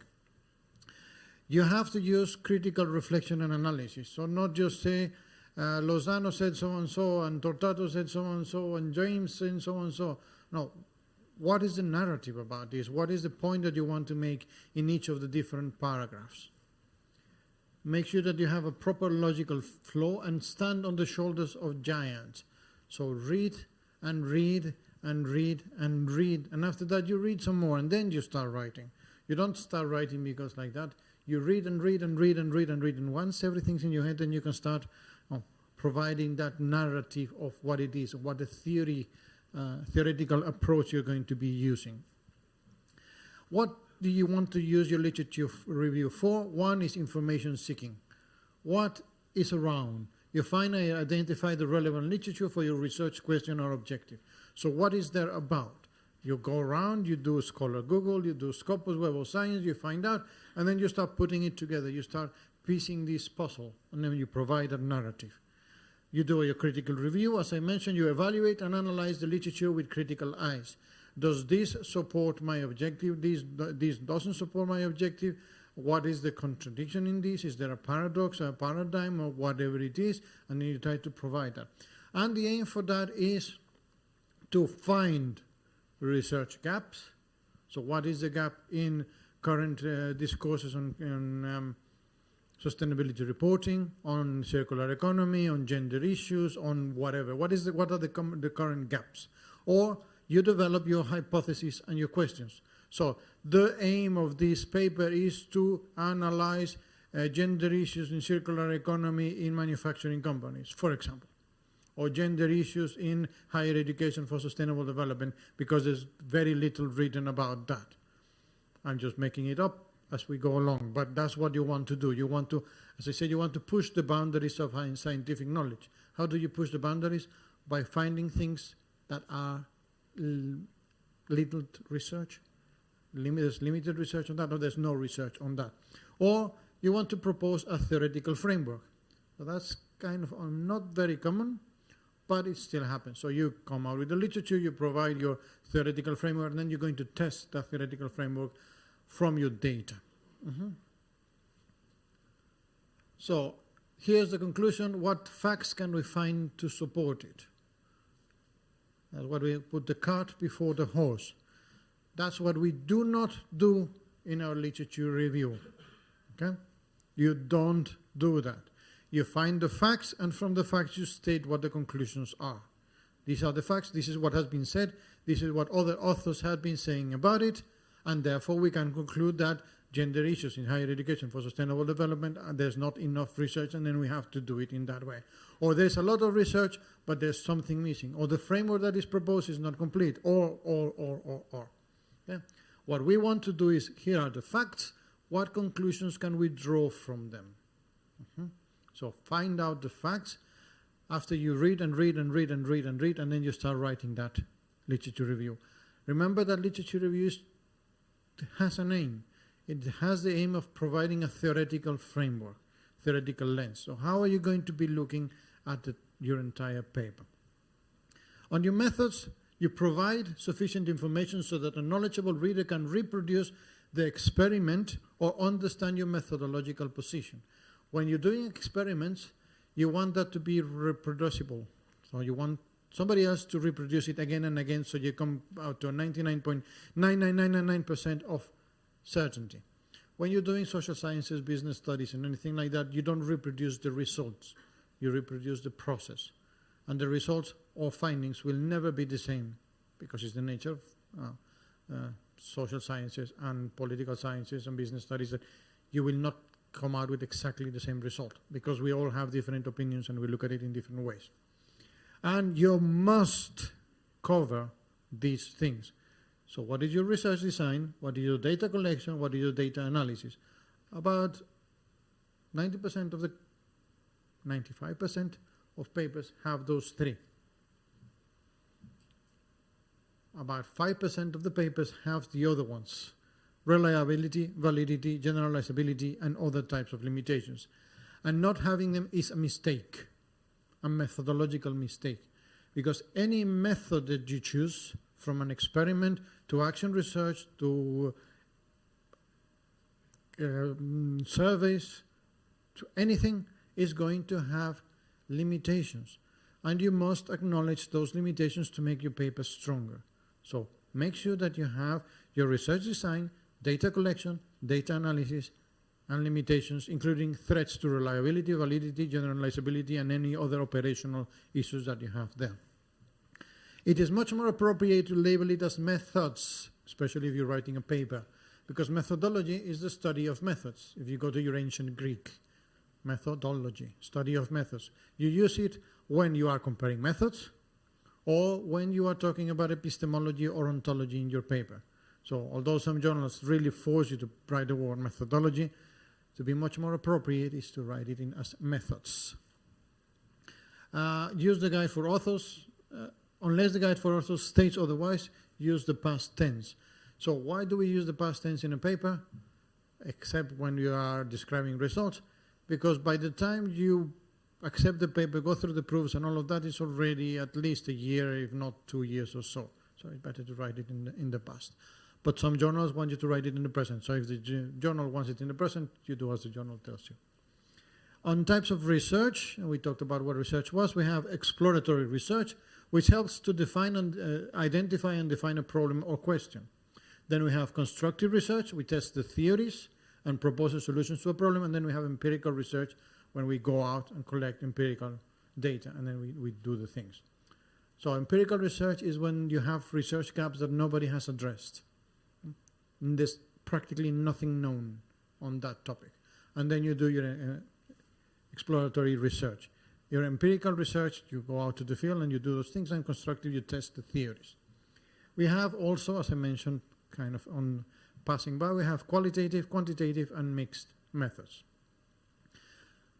How many of you are engineers? I asked that question yesterday. Okay. Engineers, we are much more used to quantitative methods. And people who are, well, not engineers or the STEM, science, technology, engineering, and mathematics, we are much more quantitative. The rest are much more qualitative. And unless you are as crazy as I am, it's very difficult to navigate between one and the other. So if you're writing a paper with mixed methods, my advice is to keep it 70-30 or 80-20, roughly. Why? Because you might be much more gifted on quantitative or qualitative, and then the other side is going to be more difficult. But also your reviewers are going to have a problem reviewing your paper, because most researchers are either qualitative or quantitative. So when you're reviewing a paper that is half quantitative, half qualitative, but you're only quantitative, you're going to have a problem with the other one. So better keep it about 80-20, 70-30 maximum. Okay? That's me in a past life. Anybody knows who that guy is? Lavoisier. Yes, one of the very first formal chemists. And in chemistry, if you still now study chemistry, chemical engineering, you always start with qualitative methods. You first want to know what is there, and then you quantify it. Okay? Always. If you look at science, All sciences have first started with qualitative and then they have moved to quantitative. Take psychology. The father of psychology?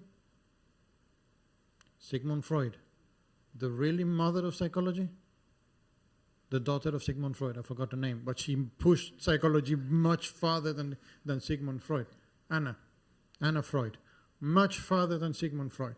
Okay, but they started by sitting down, talking. Sigmund Freud started by sitting down and talking to Jewish women, rich Jewish women, and talking to them and talking about dreams and talking about sexuality, and she knows a lot more than I on those topics. But now you read a paper in psychology, it's about quantitative things. Most of the papers are, 95%. So it's gone from qualitative to quantitative. Chemistry, the same. And, well, we talked about that with Lavoisier in that sense.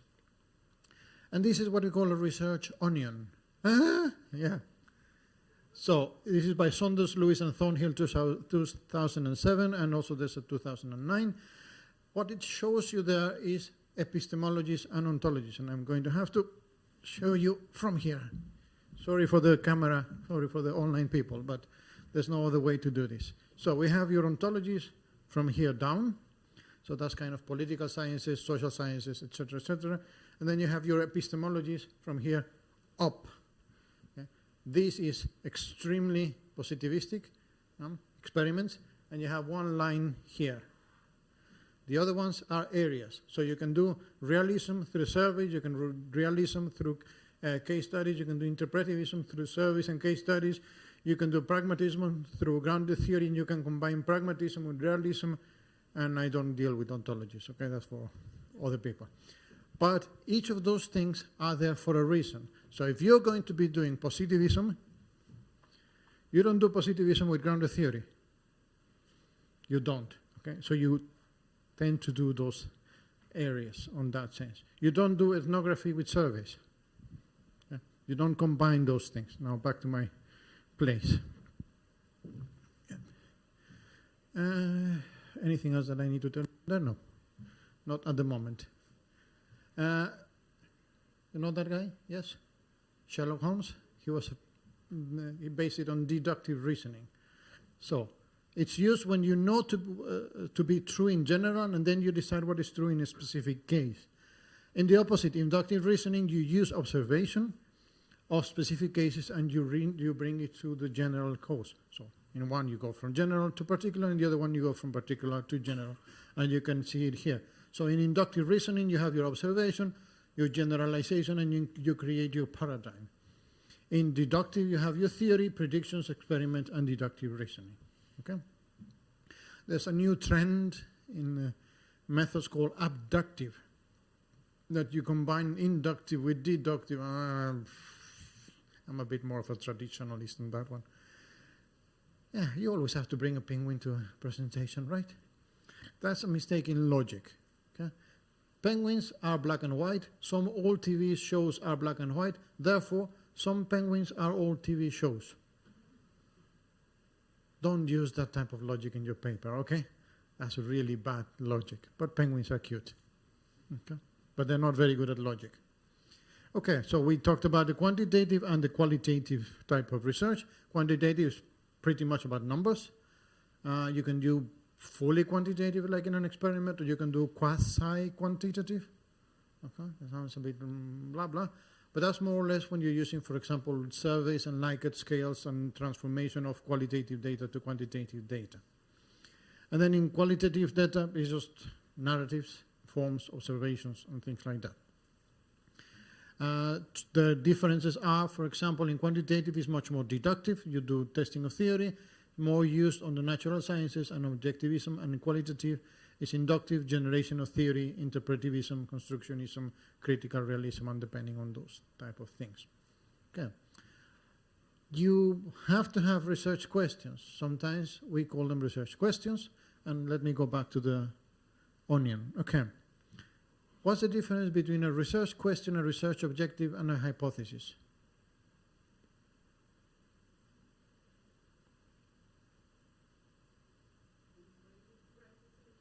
The way you write the sentence, exactly, and where you put the question mark. So, research questions, around here, okay, in pragmatism.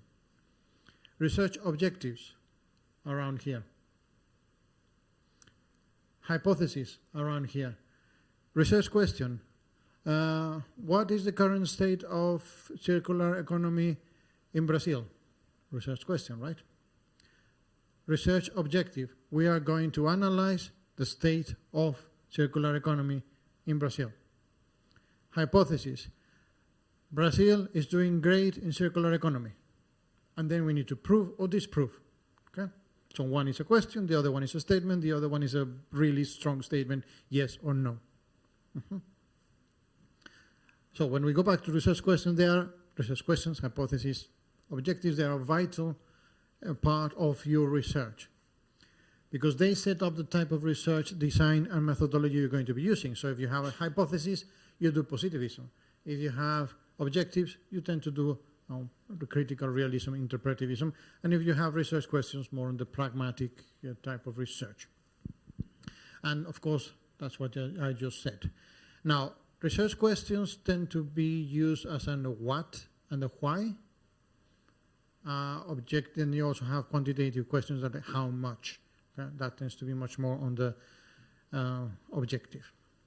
They guide your literature review. They guide you in deciding what data you need to collect and data analysis, the writing about your data, and they stop you from going to unnecessary places like Narnia's closet and those things, right? Okay. So data collection. What type of data do I collect? Well, can be quantitative, can be qualitative. So in a survey, you will put those things, and then you can also have open-ended questions. But I told you 80-20, right? Can be 90-10. So don't ask too many qualitative questions in a survey. But you still need to ask them because they give you a lot of insight.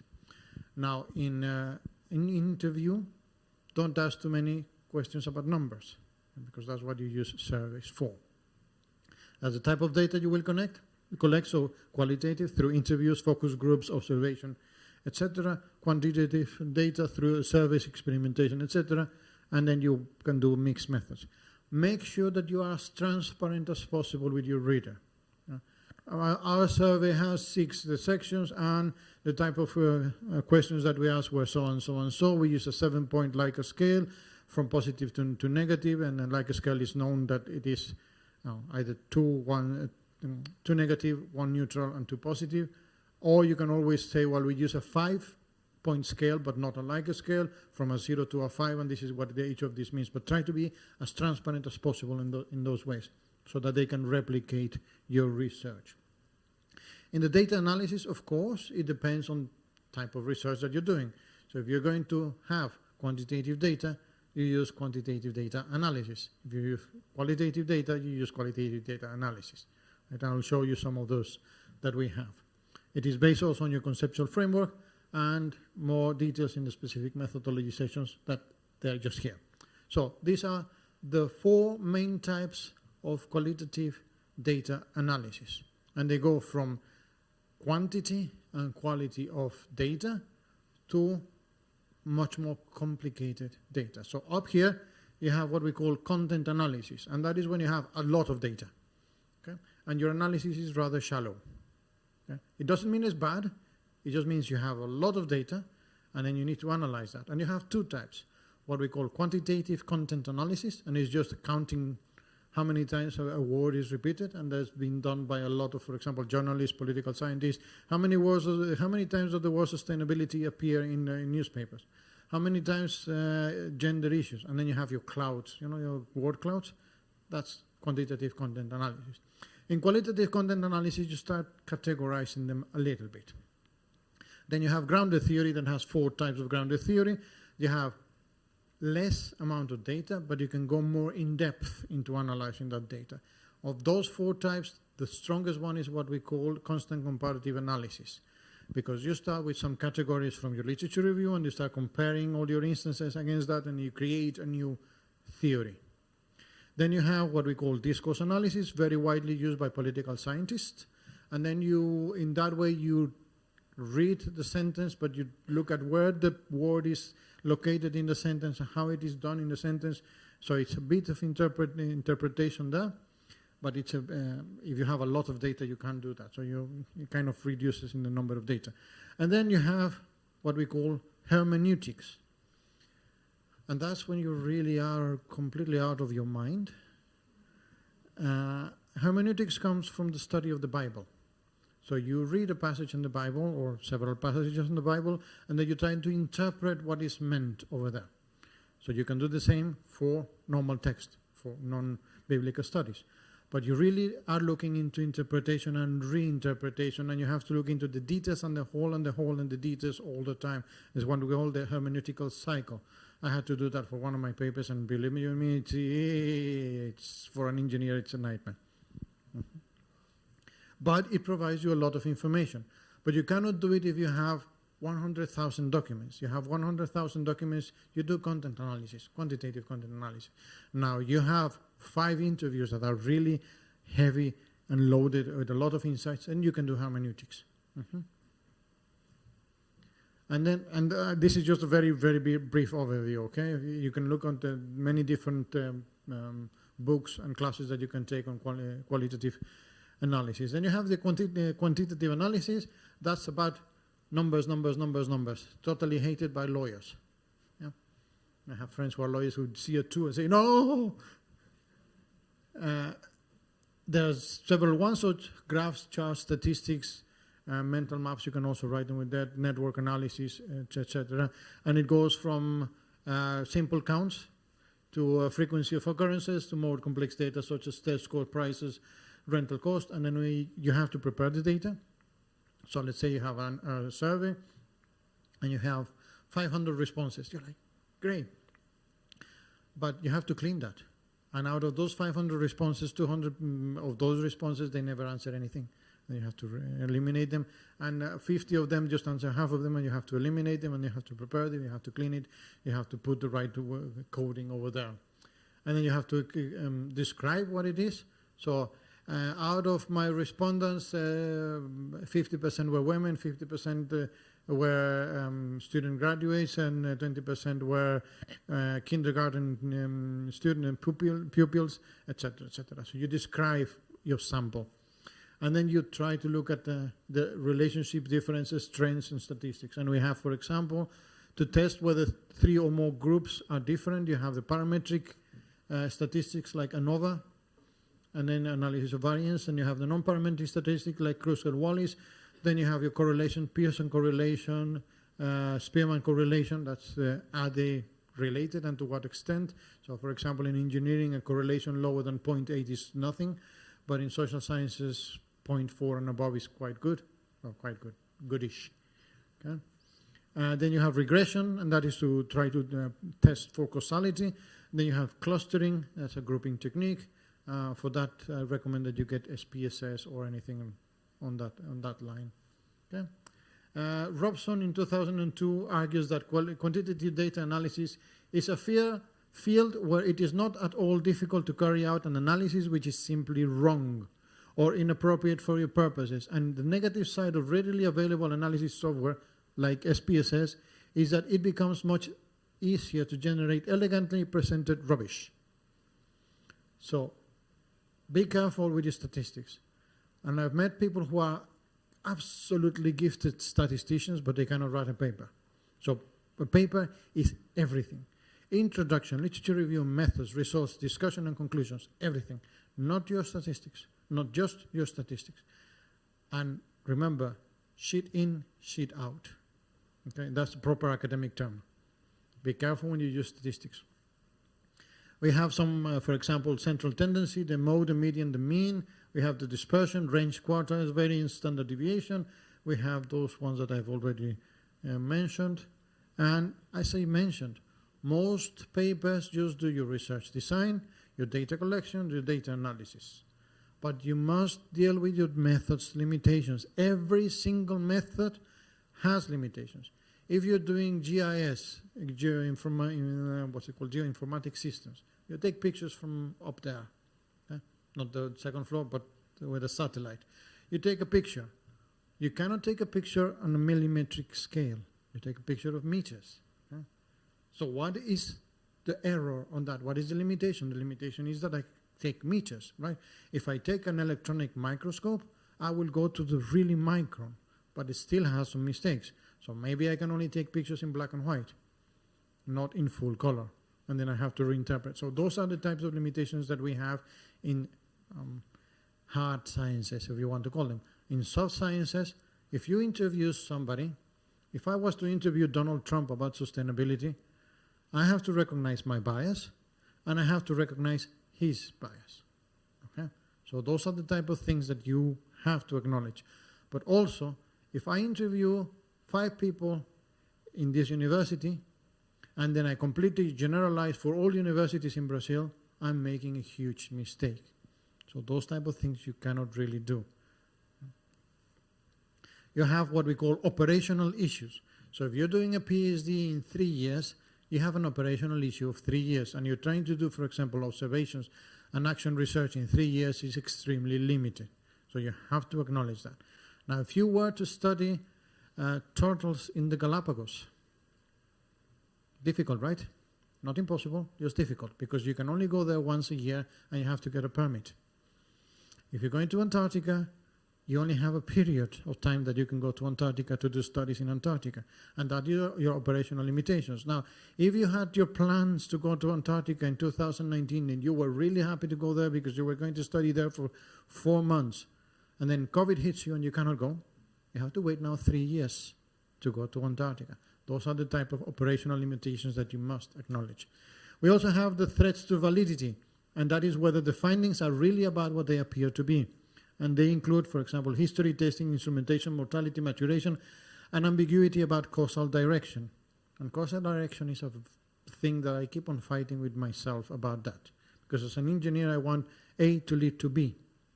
But as a whatever I am anymore, I know that B also can lead to A. But B could also lead to C and C to A. So the causal direction sometimes is not really there. And then we have the generalization that I just gave you an example on from this university. Can I generalize to other contexts? Well, maybe yes, maybe not. Maybe I can extend it a little bit or propose it could rather than it must. And reliability, it refers to the extent to which the data collection techniques or analysis procedures yield consistent findings. And I told you about interviewing Trump, right? And there are 4 threats to the reliability, especially on when you're doing interviews. We have subject or participant error. So if you are interviewing somebody and he or she keeps on getting phone calls, that's an error. It's a breaking up of the flow. And then they forget what they were answering and things like that. Then you have the bias that I gave you. For example, Donald Trump being slightly biased to sustainability, against sustainability. But we also make mistakes, okay? As interviewers, as observers, we make mistakes. As in, we have an error. You brought your brand new iPhone or smartphone to record the thing. You put it there, and it was not charged. Okay, and then where's my pen? Where's my notebook? Where's my... Okay, and we also have a bias, and we have to recognize all of those things. Now, what's the difference between results and findings? It's there. Simply put, results are when you're doing quantitative research, and findings are for when you're doing qualitative research. And there's always a clever person in the audience who's saying, what about mixed methods, Professor? Well, I told you about the 70-30, 80-20 rule, right? So if it's 80% quantitative, then you put results and findings. But if it's the other way around, you put findings and results. No? Use figures and tables to summarize data, show the results of statistical analysis and compare like with like. And we're using statistical data, for example, percentages. Make sure that you do a percentage of what?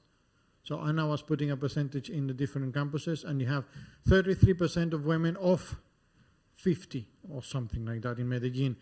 70% of 7. Okay, can we compare 30 and 7? Maybe not in that way, but at least you're presenting it in that way. So don't duplicate data among tables, figures, and text, and use graphics. Don't use graphics to illustrate data that is fairly easy to explain in 2 lines. Okay? Graphics, readers often look at the graphics first and many times don't go any further. Therefore, the author and the reviewer should be particularly sensitive to the inclusion of clear and informative graphics. Okay? Make sure that you put a caption in your figure. Yeah? Figure 5, the theoretical framework. Theoretical framework of what? I mean, come on. A theoretical framework showing how this is connected to that and that and that, and the blue arrows, the blue lines show this, and the width shows that, and so make sure that your captions are complete.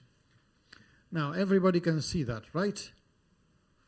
No. So that's a table, and it's a lot of different things, and different depths, and color codes, and color notation.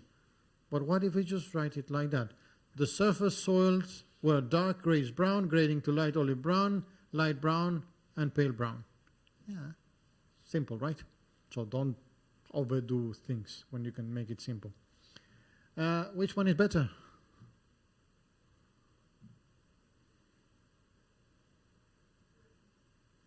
The first one.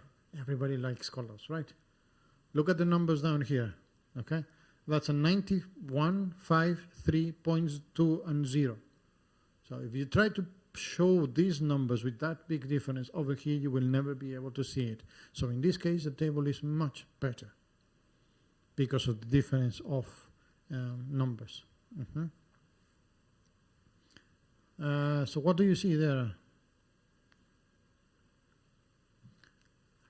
I'm going to skip that one because I can't even remember what it comes from. Okay, what do you see there?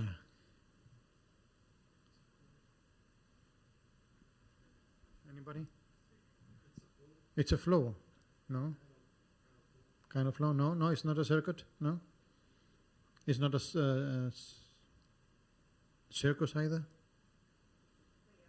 No? It's a centrality analysis. A what? A centrality analysis.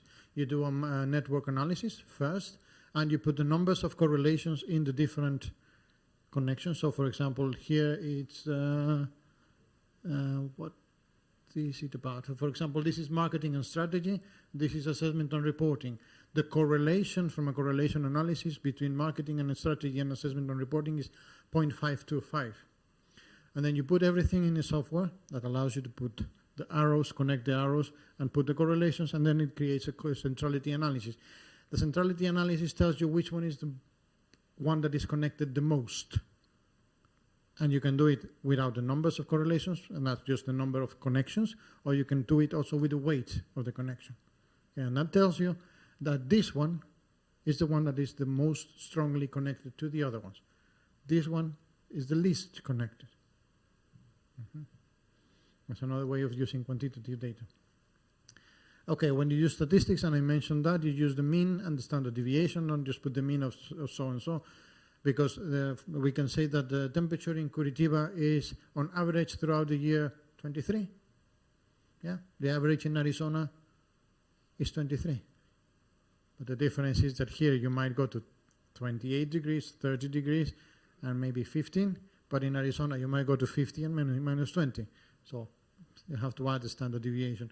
And I just mentioned that one about percentages. Percentage of what? Percentage of 7. So what is 50% of 2? 1, right? Okay, the R squared, the famous R squared that all people in business love. Yeah, my R squared is so great, 0.2. Bad. So the R squared of 0.06 is not really good. So Drextor is the dog bearer, and I don't trust linear regressions when it's harder to guess the direction of the correlation from the scatter plot than to find its new constellations on it. So you use the R squared to prove causality when you can, not like that. Then we have, just to confuse everybody, we have two types of discussion. Yeah, we have the discussion of the results, where it's just, okay, I found this and I found that, so let's go back to the, not the Rexto, but this one.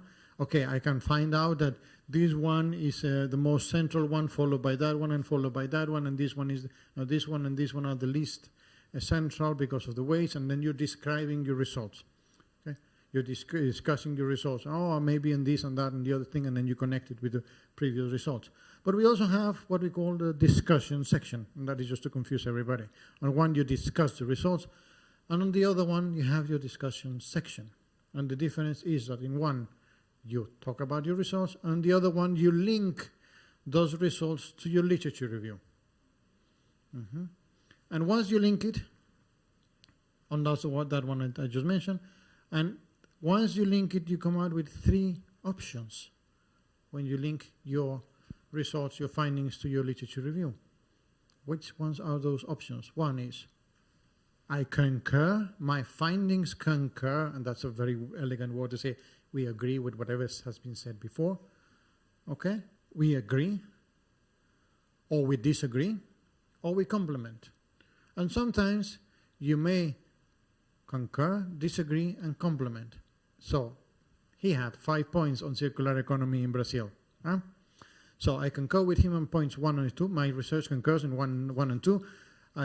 It disagrees with points 3, 4, and 5, but we complemented that with 6, 7, and 8.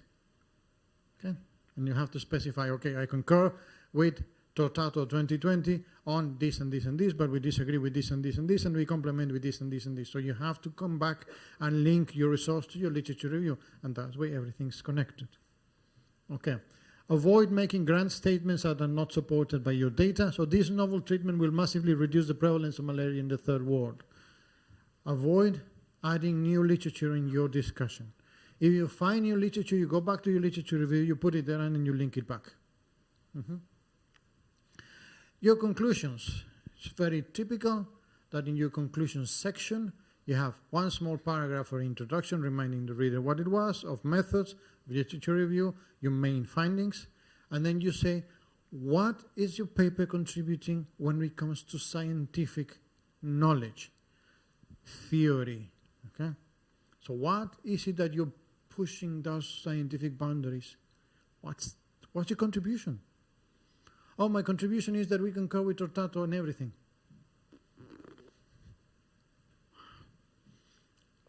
Our contribution is that his points 1 and 2 were right, 3, 4, and 5 in our context are different, and 6, 7, and 8 are new.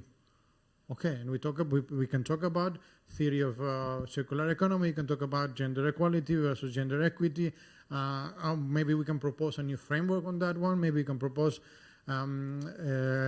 commitment versus implementation of sustainability in higher education, maybe. So what is your contribution to that knowledge? That is the most important thing of your entire paper. That last sentence saying, that is my contribution. But you cannot say it if you don't have all the previous sections. So you have to have all the evidence for you to be able to claim that. So we have your introduction, where you do your, what is the context, the scope, and why am I doing what I'm doing? Then you have your literature review, what have others written about it? What are my research questions, hypotheses, or theoretical frameworks? In the methods, how am I doing it? How am I collecting the data? How am I analyzing it? What are the limitations? Results and findings. What did I find? Yeah. Discussion. Do I concur, disagree, or complement the literature? The conclusions. What is the main message? What did I learn from my research? And most important, how does my paper contribute to scientific knowledge? Okay? Your methods lead you to your results and findings. You connect those results and findings back to your literature review. And then you connect everything to whatever you stated in the introduction. So my paper is contributing to circular economy and gender issues in higher education for sustainable development in this and this and this and this and these ways. And you usually start very, very broad, and then you tend to narrow. Then you have your methods that affect those two, your methods and your results. Then you have your literature review that starts from here and it goes all the way to there, which is your theory, and that's it. Okay? So, at the very end, we go back to the beginning. We want to share advances in scientific knowledge with the research community. Not with the politicians, not with the business people, with the research community. Our target audience for our papers are our peers, so other researchers. We do that by presenting new original unique findings, results, or methods to an integrated holistic review or a systematized review. So original papers, a systematic literature review, bibliometric analysis. In the acknowledgements, as I mentioned before, thank anybody who helped you, either collect data or open some doors for a company or for interviews, or your grandmother or your mother or your cat if you want to. It doesn't really matter who you think there. Maybe the reviewers, maybe the editor. In the references, make sure that you check the spelling of authors' names, the punctuation, the number of authors, etc., etc. I really strongly advise you to use referencing software. Mendeley, Zotero, EndNote, whatever. It makes your life easier. But you have to check what this software is putting in, because sometimes it makes absolute mistakes. Avoid personal communications and published observations and submitted manuscripts not yet accepted. Citing articles published only in your local language. So if you're writing for an English journal and you have 90% of your references in Portuguese, it doesn't really look good. About 10% is okay, but not more than that. 15, but that's kind of on the limit. Okay, avoid excessive self-citation in journals, self-citation. Okay. Some examples of different referencing styles. So you have Harvard, that's one, that's APA, that's Vancouver, but you have hundreds and hundreds of those ones. So don't do it by hand. Go to Zotero, go to Mendeley, go to EndNote, just click, click, click, and everything's fixed immediately. Do publishers correct the language? Not really, no. So you have to get somebody to help you with the language. Sometimes if your English is so-so, write it in Portuguese, write it in Spanish, have somebody translate it, and makes life a lot easier. For the short term. For the long term, it's better if you start writing in English. Make sure that you get a guarantee, because sometimes they charge you 2 times or 3 times. So you hire a service and they just charge you 100 euros the first time or 300 euros the first time, and then it comes back from the reviews and said, oh, you have to check the English again, and they charge you again and again and again. So make sure that it's throughout the entire life cycle of that paper. Yesterday I talked about life cycle, by the way. Okay. In English, as in Spanish and in Portuguese, when you speak, it's one way, and when you write in academic format, it's really boring. And that's the way that it should be. You have your subject, your predicate, your object, your indirect object, and your complement. So you have your noun, your verb, your direct object, your indirect object, and whatever else is there. So don't start writing a sentence with a direct object. To study blah, blah, blah, we did so-and-so. No, we did so-and-so to study so-and-so. Keep it boring, because as I told you, papers are a boring movie. You introduce the characters in the beginning, and then you keep on the drama very linear. Don't go Victor Hugo on a paper. Bad sentence construction. You have verbosity, repetition, inconsistency, translating from Portuguese to English directly. You have it in your head and you write it like that, or from Spanish, or whatever else. Using unnecessary adjectives, adverse, incorrect grammar, bad sentence construction, blah, blah, blah, blah, blah. So try to avoid all the blah, blah, blah, blah, blah. Okay? Differences in past tense, or all the honeybees were maintaining an environment, blah, blah. And then you have that, and then you have a present tense. You also have the passive versus the active forms. As I said, most journals tend to like the passive, but Academy of Management, I think they tend to go more for the active, but it doesn't really matter in that sense. You have, as I said, the active, or the passive voice. It has been found that so-and-so. The active, the authors found that. Avoid these type of forms. So these are the abbreviation forms. You don't write it's. You say it, but you don't write it. You write it is, or it is not, or were not weren't. And you know, Americans like ama. No, I am going to, not ama. Minimize the use of adverbs such as however, furthermore, moreover, in addition. So use them correctly. For me, I hate furthermore. It looks nice in a novel, but not in a paper. However, has the purpose of saying, well, I've been saying this, but I need to change it to the other side because there's a positive and a negative.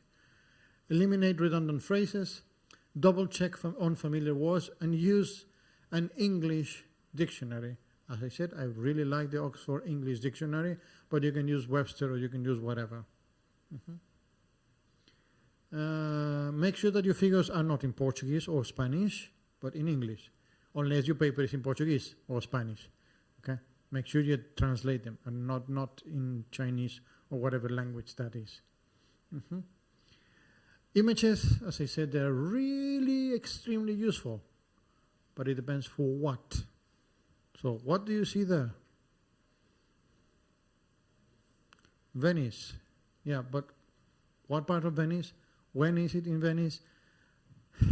We can describe there a lot of things. We can describe it's a picture of Venice that was drawn by or painted by so on, so on, so on. And you can talk about the painter, but you can also talk about the technique that was used. You can talk about the colors. You can talk about, so be careful with how you use images.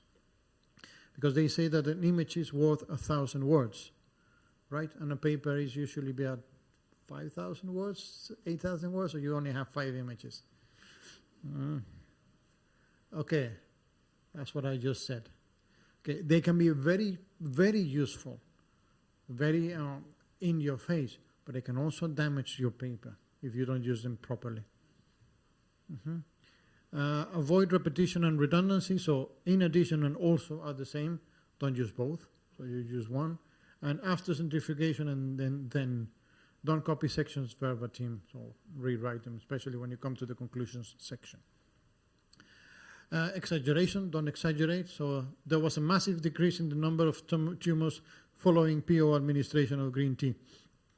This is green tea. Does anybody of you see that massive decrease? No. So avoid exaggeration. Check, check, check, check. You know, in the literature review I told you read, read, read, read, read. Here is check, check, check, check, check. And after that, you take 1 or 2 days off, you check it again. And when you think you're ready to submit your paper, you don't. You print it, you read it in another format, you correct it, and then you submit it. Okay? Check, check, check, check, check, check, check. Yeah. If you have a colleague who you trust, have him or her check it for you too.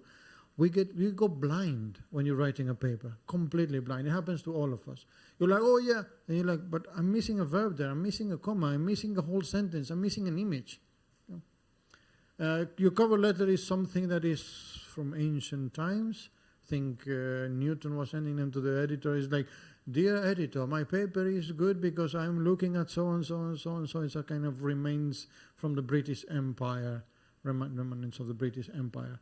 Now it's a little bit less formal, but still have to say, dear Professor so and so, we are submitting our paper to your journal because we think it can contribute in the knowledge of blah, blah, blah, blah, blah. You make it not copy-paste from your paper, but you make it a little bit more, less academic. That's what you write. And I told you, check, check, check, check, check, check, and then you check again, and then you check again. Yeah. Octavia Butler said, you don't start out writing good stuff. You start out writing crap and thinking it's good stuff, and then gradually you get better at it. That's why I say one of the most valuable traits is persistence. You know this guy? He wrote a few books. The Old Man and the Sea. He was in Cuba. He was a drunkard in Cuba. Go and read it. It has very good books, really good books. There is no such thing as great writing. There is only great rewriting. So you think you started with a great manuscript? No, you didn't. You had to check it many times, and then the peer reviewers are still going to check it, and the editor is going to check it. Yeah. And yeah, great, you know, I submitted my paper, and it's absolutely great, and then I'm go on holidays after 3 months, and then you're in the middle of the holidays in a nice beach, and guess what? Bang, your paper comes back, and they tell you, you have just a couple of days to review your paper, to revise your paper. Not usually, they usually give you a couple of months, except if it's Frontiers, we give you a couple of weeks. Okay? Make sure you respond to all the points from the reviewers. The worst thing you can do to a reviewer is not answer. Ignore his or her comments. If you disagree with them, you disagree with them. You explain why you disagree with them. They say, oh, this, yeah, but I don't agree with you because X, Y, and Z. So you provide a good explanation. That's better than you're saying, you're just an idiot and I'm not going to answer. Okay? You might be an idiot because there are reviewers who are idiots. But you still need to answer. And you need to answer respectfully. Thank you for your comment, but I think it might be more relevant for another paper or things like that. Okay? If you have page and line numbers, make sure that you put it on that page number and that line number. And sometimes, as I said, they don't really read the paper. Sometimes they do read the paper. And make sure that you do those things. So this is not a good way to answer to a reviewer. The reviewer is clearly ignorant of the works of Bonifaci et al. Showing that electric field strength in the blah, blah, blah, blah, blah. That's not a good way to answer. It's thank you. However, we feel that the assumption in our model is supported by so-and-so, and etc., etc. Okay? So, two different ways of answering. I don't think you can see those ones, can you? Should I read them? Are you not tired of my voice yet? No? Okay. Reviewer comment. The method, device, paradigm the authors propose is clearly wrong. How not to respond? Yes, we know. We thought we could still get a paper out of it. It happens. Believe me, it happens. And the reviewer raises an interesting concern. However, as the focus of this work is exploratory and non-performance based, validation was not found to be of critical importance to the contribution of the paper.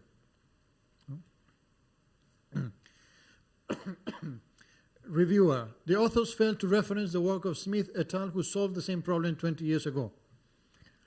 Yeah, it has happened. Has happened many times. And that's when I told you, read. Okay? We didn't think anybody had read that one. Actually, the solution is better than ours. The reviewer raises an interesting concern. However, our work is based out on completely different first principles. We use different variable names and has a much more attractive graphical user interface. Yes, but in reality, you should have gone really to the other paper and improved on the contribution to scientific knowledge. Yeah. This paper is poorly written and scientifically unsound. I do not recommend it for publication. A very, very nice reviewer, right? Reviewer, I know who you are. I'm going to get you when it's your turn to review. The reviewer raises an interesting concern. However, we feel that the reviewer did not fully comprehend the scope of the work and misjudged the results based on incorrect assumptions. It happens a lot. Okay, we have a paper on sustainable public procurement. It's developing a framework. It is developing a framework, so it's more of a qualitative type of thing. The reviewers both said, you don't have a method section, you don't have results. Like, we don't need a method section, we don't need a results section. Okay, specifically state what changes you have made to address the reviewers' comments and mentioning the page and avoid repeating the same response to over and over to the reviewers. So everybody has different strategies to deal with reviewers. My strategy, very personal strategy, is that when I get the paper back, I don't read the reviewers' comments. I read the paper. And I am my best and worst reviewer because I know my work. And after 2 or 3 months, 6 months that the reviews have it, your head clears up and then you can really review it.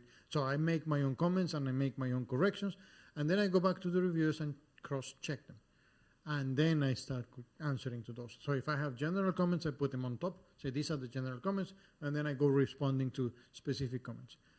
Some of my colleagues, what they do is they first read the comments and then they go to the paper and then they start answering back. Which strategy is the best? Well, both are fine as long as you end up responding to all of the reviewers' comments. Do remember, it's your paper.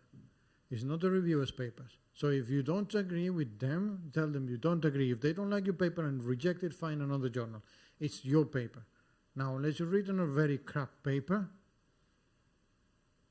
don't really assume that all the reviewers' comments are really great. Some reviewers are constructive, some are not. And then pay attention to the details.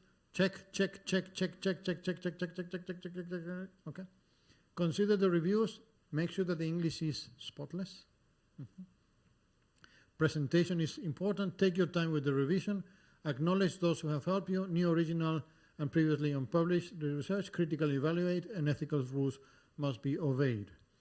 As a rule of thumb, if we reject your paper and you want to resubmit it, don't resubmit it before 6 months. Okay, you need to rework it and resubmit it. If it's a major revision, we're giving you about 3 to 6 months to check it, give or take. So don't send it next week, because it gives a really bad impression. If it's a minor revision, it's usually within a month. Don't send it tomorrow. Take a week, 2 weeks, and so on. Okay. If we reject your paper, don't take it personal. I know in Latin America everything is personal. Okay? Even if it's not. Don't take it personal. Cry, shout, go and do some jiu-jitsu, whatever. Get it out of your system, and then go back and check what is it that you did wrong. Sometimes it's a desk reject because it's out of scope, because it's not within the hot topics, because sometimes you made mistakes. Yeah, as I said, just take it. I would say take it like a man, but that's not really now politically correct, no? Take it like a human. Is that a bit better? Just take it. So, now you've submitted your paper, you've done the revisions, but I have another task for you. You must also review papers, because 50% of the papers get rejected, right? And we need between 2 to 3 reviewers per paper. So how many papers do you need to review per paper that you publish? Mathematics? Okay.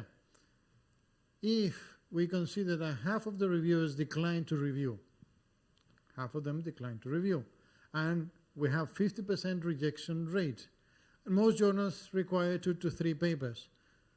What is the name of the bus driver? I'm sorry, that was another joke. So 3 times 2 times 2 is 12. 2 times 2 times 2 is 8. So per every paper you submit, you should be reviewing between 8 and 12 papers. How many papers have you reviewed this week? How many pieces of fruit did you eat today? Okay, you must review papers.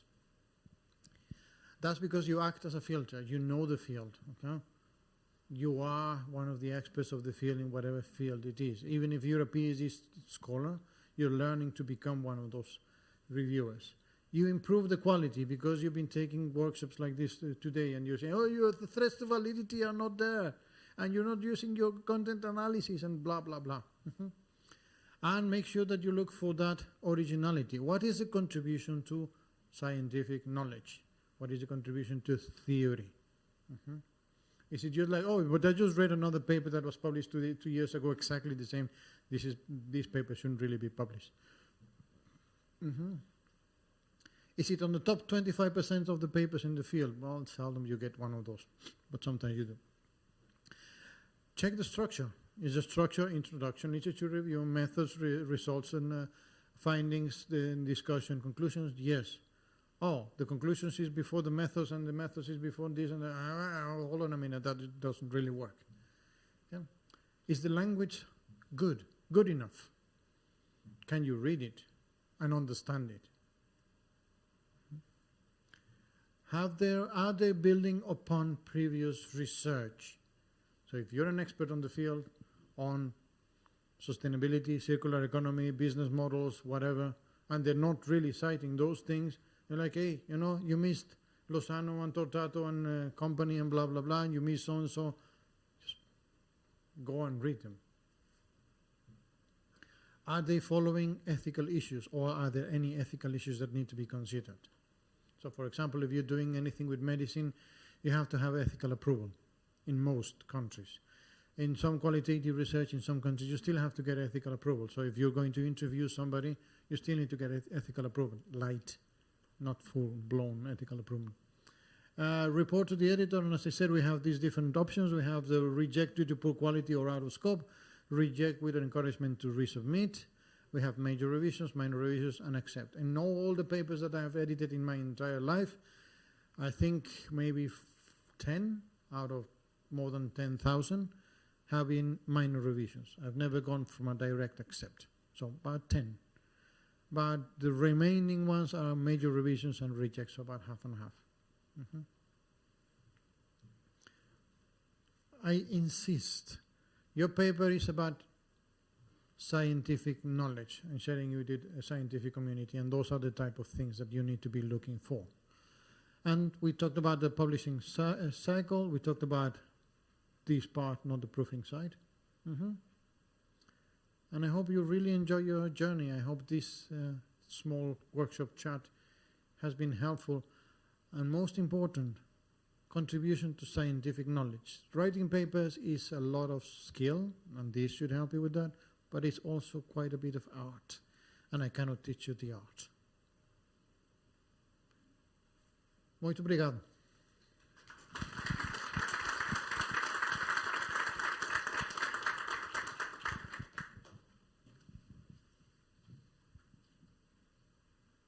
Okay, so thank you, Professor Rodrigo. Now we have time for some questions. Do we have questions already? Not yet, so I will ask one. How many papers do you read per week? Like, not that you have to review them, but for your research, how many do you read? Okay, that's a tricky question. Because there are weeks that I can't really do research, so I'm doing administration or other things. But when I do research, I have one day of research. I go like now, it's literature review reading. I can go up to 30, 50 a day. But remember, I've read a lot of papers in my life. So when I get it, it's like, okay, now put on the Ferrari, we're going to be reading the papers, one, the other, the other, the other, the other. Of course, after that, you get really tired. It doesn't happen often, so it's like a cheetah, you know, the little beautiful animals. You run, and you run like crazy, but after that, you really need to rest, otherwise you get a heart attack. So how many papers a week I read? There's no answer. But I would suggest, if you're starting out your academic career, start reading about 1-2 papers a day. Thoroughly reading papers, because then you start getting the academic way. 1 to 2 papers, and force yourself to read those 1 or 2 papers. And then in a month or so, you go to 3 to 4. And then you add papers until you reach about 10 a day. Especially if you're starting your PhD and things like that. Don't think, oh, I'm going to read 50 one day. You will not be able to do that. You start with 1 or 2, thoroughly getting the information. You start reaching your saturation point in your head. You're like, okay, now I understand what sustainability is. Now I understand what innovation is. Now I understand. So you don't read now the entire paper. You read the things that are complementing to that knowledge. And then you can read up to about 10 papers in a day. If you push it, maybe 15, 20. And that's maybe on your second year of PhD, third year PhD. And when you're doing a PhD, you have a lot more time to read and read and read. Okay. So do we have more questions, please? You didn't ask me about the standard deviation of my... You only asked me about the average, but not the standard deviation, huh? Questions?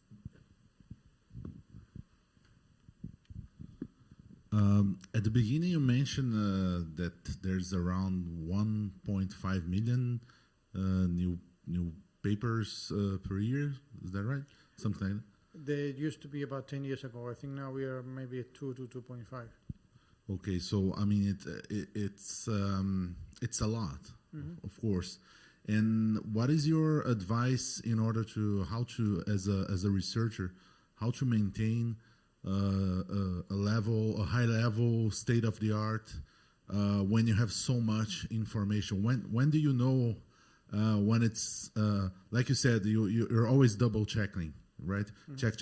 So you're also doing read. When do you stop and you feel that you have enough material in order to make a great paper? It really depends on where you are in your academic career. So when you're a PhD, an early career researcher, you have less knowledge, more time. When you're becoming a little bit ancient like we are, you have less time but much more knowledge. So you just add those tiny little things on top. So you already have the rucksack of knowledge, and then you just keep on adding a few more rocks over there. For me, it's about what paper do I have in mind? What paper am I working on? I have the basis, and what is it that I need to add to that basis? So when I go on a full-blown literature review for a week or so, going 20, 30 papers, 50 papers in one day because I really need to get it done, I want to get it done, because I'm not going to find another week to do those things.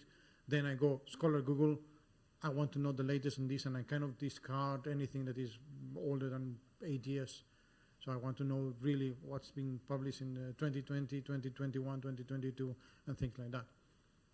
But as I said, you have more time, less knowledge when you're a PhD, early career researcher. When you start becoming older, you have less time, more knowledge. Or did I say the other way around? Whatever it was. Rodrigo, how do you handle the exploration-exploitation conundrum? Like, how do you know you reach that theoretical saturation point where you read, and now you need to write? I don't think there's like a formula for that. But the point is that, okay, I've been reading, and the first paper, you're like, oh, everything is brand new. When I was doing my PhD, I got a book on organizational behavior, and I was like, wow, and I was using Post-it. So almost every page I was putting a Post-it. Second book I got on organizational behavior, I said, well, that I know, that's new. Okay, I put so you see the first one is, you see the site is full of Post-its. The second one is maybe half of the Post-its. The third one is maybe 10% of what it was. By the fourth, fifth book, it's like, okay, maybe one or two. So that's when you know, okay, I've reached saturation point, and now it's time to write. Yeah, you might miss one or two papers here and there, but remember, it's not you just writing like that, and nobody is going to check it. So you have the reviewers, you have the editor. Just have to make sure that the newest knowledge is there, and not that, oh, I wrote a paper in 2006, and now I'm going to build upon that paper, and nothing happened since 2006. Maybe you get the latest paper in 2020, okay. 2019, Okay, one follow-up question, because you mentioned that you read like from 30 to 50 papers in a day. Does that happen with writing as well? Can I write 30 to 50 papers? No, in one day? paper a day, something like this. I know because I know you're a really prolific researcher, so I was curious about your writing process. How does that work? You know Calliope, one of the muses, the Greek muses? When she visits you, you grab her, you sit with her next to, and then you just go like, write, until you can write no more. Your fingers are full of blood because you've been hitting there on the keyboards, and they're calling you and, hey, come and have dinner, not now. Come and have breakfast, not now. I'm fully inspired. I take advantage of that, because inspiration doesn't come that often. I mean, when I was a bit younger, it used to come. Now it's like, okay, now you have this problem to deal with. So the writing is, whenever I can, I write. So sometimes at airports, if I'm relaxed, I can do it.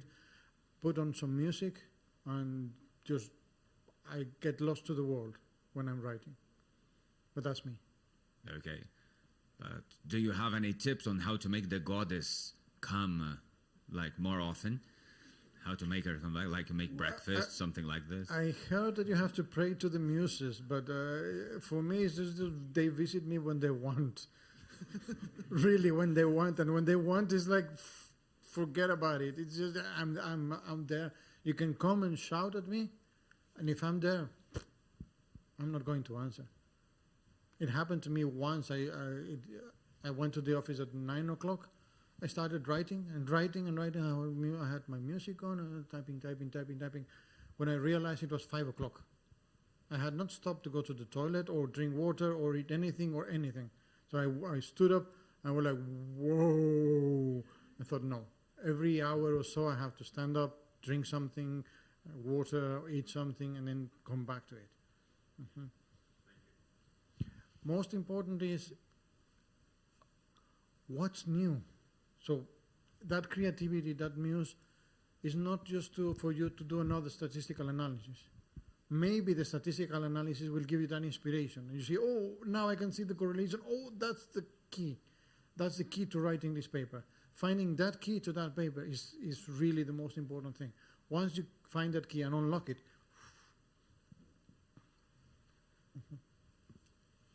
Okay, more questions? Do we have there? Can I get an easy question now, please? Hi, it doesn't have actually anything to do with the workshop, but I was curious, what is the paper you wrote that you're most proud of? The most proud of, I would say the ones that I liked the most is the one in creativity, because that was a challenge, and the one on theories of the firm, because that was 7 years of working and trying to find the right analytic method, and I was struggling after 2 or 3 years, and I was like, what? How can I deal with that? Because I had to read papers from law that were ancient, from 1929, 1930, to papers on business and papers on this and papers on that. And I was like, how do I analyze these things? So one day, many years ago, I had a friend who came to visit me. He was quite old. And I was telling him, oh, I have this problem, and we were drinking wine. And then he just said, hermeneutics. I said, what? Hermeneutics. I said, your mama. And he said, no, hermeneutics. So the next day I went and looked for hermeneutics. And exactly that's what I need. So that's the key that helped me unlock the rest of the paper. Mm-hmm. There are other papers that I like. For example, I have one on sustainability, on envisioning sustainability, 3-dimensional. That was also a crazy paper. Some papers are what I would call more normal papers. So you do your statistical analysis, you do this, and okay, they're fine. But it's not something that really boils my blood in that sense. I like crazy papers from time to time. So every 2 or 3 years I want to write a crazy paper or a crazy discussion and do things like that. But it's not common, and it takes a lot of energy. And writing the paper and trying to publish the paper. Statistical papers, well, okay, you send it to Academy of Management journal, you have 500 points, and you do your analysis, you do this, you do that, off you go. Mm-hmm. Also, do you have some tips? I think a lot of people would like to have tips on how to be proud of your own work and how to think that you're good enough, because a lot of people have a hard time working, and actually acknowledging that they were good enough. Yes, and I would say stop thinking about your statistics, stop thinking about your literature review, start thinking about theories. So what is the theoretical framework that you can look on that paper that is going to give you the competitive advantage? That nobody has used that one. So let's talk about theories like a theory of relativity, Einstein. Can I use theory of relativity here? But maybe not. Group dynamics from Lewis in 1947. Okay, but you can also use group theory from mathematics. You can use stakeholder theory. Stakeholder theory, a lot of people are using it, but what's left in stakeholder theory? So yeah, we know that we have stakeholders that are being influenced, blah, blah, blah, blah, blah. But what else can you contribute to stakeholder theory? Are you just using the theory as a tool, like a hammer? Or are you using the theory in order to provide something back to the theory, to improve that hammer? And start thinking about that. And that's one of the things that I see in a lot of papers, is that, yeah, we use that hammer, and bang, bang, bang, bang. But was it the right tool to use? Maybe you didn't need a hammer. Maybe you needed a screwdriver. Maybe nobody has thought about using a screwdriver for this. Okay, use a screwdriver, but also try to improve the screwdriver and try to make sure that you bring something back to that canon of scientific knowledge. And that's the key. Okay, thank you. Okay, do we have here one more question? I hope you don't get too tired. No. Hello. Considering the undergraduate research projects, would you think that they serve as a tool to train doing papers, or should students be focused more on doing the right thing in a small scope first, and then gradually growing them? I think it really depends on how you have structured your undergrad. So if you have structured your undergrad in the first year, we help you to do this, and then the second year you improve on that, and the third year is kind of the cherry on top of the cake, and then you can provide a kind of a article light, fine. But if you have not provided the first and second year basis, you cannot really put the cherry on top of the cake because you have no cake. So how do you start writing English? Can you write a full paper in English if the only thing you can say is, I am hungry? No. It's a very silly example, but it is like that. If your undergrad program is set up that you build up these different stages, then you can do it. If it's not built up like that, then you can't. Right, thank you. More questions, people? Here? Now I have questions for you. No. I asked you a question before. Do you think Brazilians and Latin American researchers are less than other researchers? So what can you do to be in the same level as researchers from Europe, the US, Australia?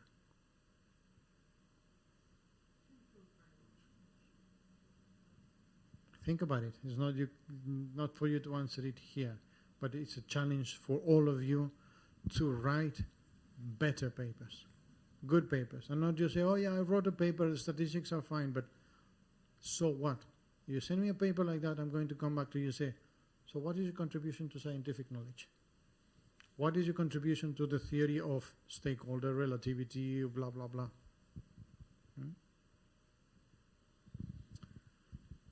Okay, do we have more questions in the end? No? Then I have two advices. First, for those who are here that didn't register for the event, but only for this workshop, please go outside and give your emails so we can give you the certificates. And for those who are coming with us to the dinner, you already have the voucher, so we will meet here in front of this auditorium at 6:15, so a little bit more than 1 hour. You have 1 hour exactly. Yeah, so you can have a rest and then we'll go to the dinner, okay? So I thank Professor Rodrigo Lozano very much for this insightful workshop, and let's write more papers. Write not more papers, write better papers. One other thing I really, really hate is when you have people publishing a lot of papers and you read, okay, that's boring, that's boring, that's boring, that's boring. Give me one good paper, 2 good papers, rather than 20 bad papers. Okay, thank you very much.